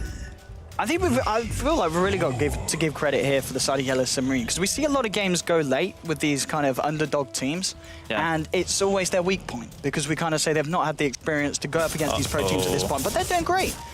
Big Poshka, I'm sorry to jinx you, son. Has buyback. So. He does. Yeah, that's a plus. And he's got a lot of money as well. I'm surprised. I want to see the Rapier. I want to see the Rapier picked up on this Ember. I mean, he's got enough money to have a Rapier and He can't get rid of any of his items, though. He needs all of them. He needs the Manta to be able to get rid of Blood Ray. He needs BKB for obvious reasons. And what about Lincoln's? Lincoln's actually does serve a pretty important purpose, just to be able to stop like a straight-up Hex. Now, against ZEUS, I guess you could argue that it's not as good as something else, so maybe he could get rid of it for that. Oh, here's the Rapier. He's going for it. It's going out to the secret shop. Is he going to ditch the Lincolns? Let's see what he does. Come on, boys. Let's have I mean, he's got 9k gold, so he could actually buy the whole thing. Yeah, and he's still got enough for buyback. Well, way more than enough. There's your Rapier. Come on, let's just get it back to the base safely. Gonna see a little bit of. Oh, they don't even have vision. It's normal. Yeah, they're fine. Oh, no worries. Oh, look at that burst damage there. Harney's gonna be able to find the Nyx now. Coming your buybacks. Miposhka coming in. He hasn't got the Rapier on him yet, but he's still obviously doing a crap ton of damage now to Harney. Harney will fall with the surge. Miposhka's looking for more. Go Black has the cover of the Nature's guys. Dale, I believe he's the one with the gem. In fact, no, the gem's on the floor there. Is that Dale's gem? I think it might be. Dale picks it up. Now we'll see him. Finds Go Black. BZZ pops the BKB, but Miposhka trying to chase down that one. Bambo looking for the Bambo plays. Searing Chains and the whoa, Bambo. That's not a Bambo play he wants, but he goes down. BZZ might pay with his life as well. Miposhka looking to chase this. BZZ out with the ultimate, but Searing Chain, Sleight of Fist catching him out. He goes down. He's down for 1 minute and 40 seconds. No buyback on this Razor. Buyback from Bambo. There's your Scepter onto the Lina, looking for the stun here as well. The double Yules again. It's that trick, tried and tested. It's not going to save him this time though, as Yo'L will fall as well. 3 heroes down on the side of 4 Clovers. None of these with buyback. It's only Bambo and the Treant left alive in this situation. This has got to be arguably one of the worst positions we've seen 4 Clovers in the last 30 minutes of this game. Yeah, this could actually even be game. Like 70 seconds left on the Lina, 90 almost on the Razor. Like Hani, his Bloodstone went from being like the most stacked Bloodstone I've ever seen in a pro game to 6. So it hasn't been a great like last 20 minutes or so for the side of 4 Clover. And I mean, they're gonna he's get a kill going here. for the base, but there's a rapier on Miposhka. Oh, that's Bambo. I mean, we've seen a lot of Bambo plays today. That's just game over. They have Rapier and then they have Shadow Fiend who can't. This is just game over. Is under attack. That's unfortunate for 4 Clover. Well, maybe Lina could turn it. No, it's game over. Maybe. No. Yo. He's going to have Zeus. Maybe with the Zeus as well. Dire's middle tower. If they wait for Zeus, they could, but they can't do it with just 2. The Throne will be naked, and they're dealing a lot of damage, so they need to go fast. Come on, here's the plays. Zeus They is don't back. have Glyph. Link forward. Light Strike Array will catch 2. There's your Zeus ult. There's the Overgrowth as well. Hani coming in with the damage onto Barash. Second Overgrowth also being thrown down. There's a Light Fist coming out. Laguna Blade to Miposhka, bringing him low. Fervian has managed to find the kill there onto the Zeus. Now they turn their attentions to the Ancient Finger there to finish off the Lina. It's over, Draskell. It is. The first game of the first of 2 best-of-3 series here today at DreamLeague. Why'd you have to say it like that? Wow. What a game. Yellow Submarine, take it. It was a pretty clowny game, though, to be yeah. fair. There was a lot of throws. There was a lot of, like, needless fighting. There was a lot of, like, getting picked off for no reason, like, delaying the game because you decided to go for a YOLO play. I don't really think that 4 Clovers brought their best in this match. Like, I'm just saying personally. I think what happens after this is they just 2-0 really hard. And I think this game, like, if I played this game and I'm in 4 Clover's position and I lost, I would be tilted, like, really hard. Like, how did we lose that game? You know, because they were crushing unbelievably hard for the first, like, 30 minutes to a point where I was like, there's no way they're going to lose. And then that one Roshan fight, and I was like, okay, we lost, you know? So. Well, sloppy plays left, right, and center there by the sounds of it from both teams, as we've seen. But hopefully they'll be able to step their game up for Game 2, which will be coming very shortly here on the ASUS ROG DreamLeague Season 3. So don't go anywhere. We're going to head over to some commercials first, and then we're going to head over to our panel to see what they thought about the game that we've just spectated. We'll see you guys in a bit.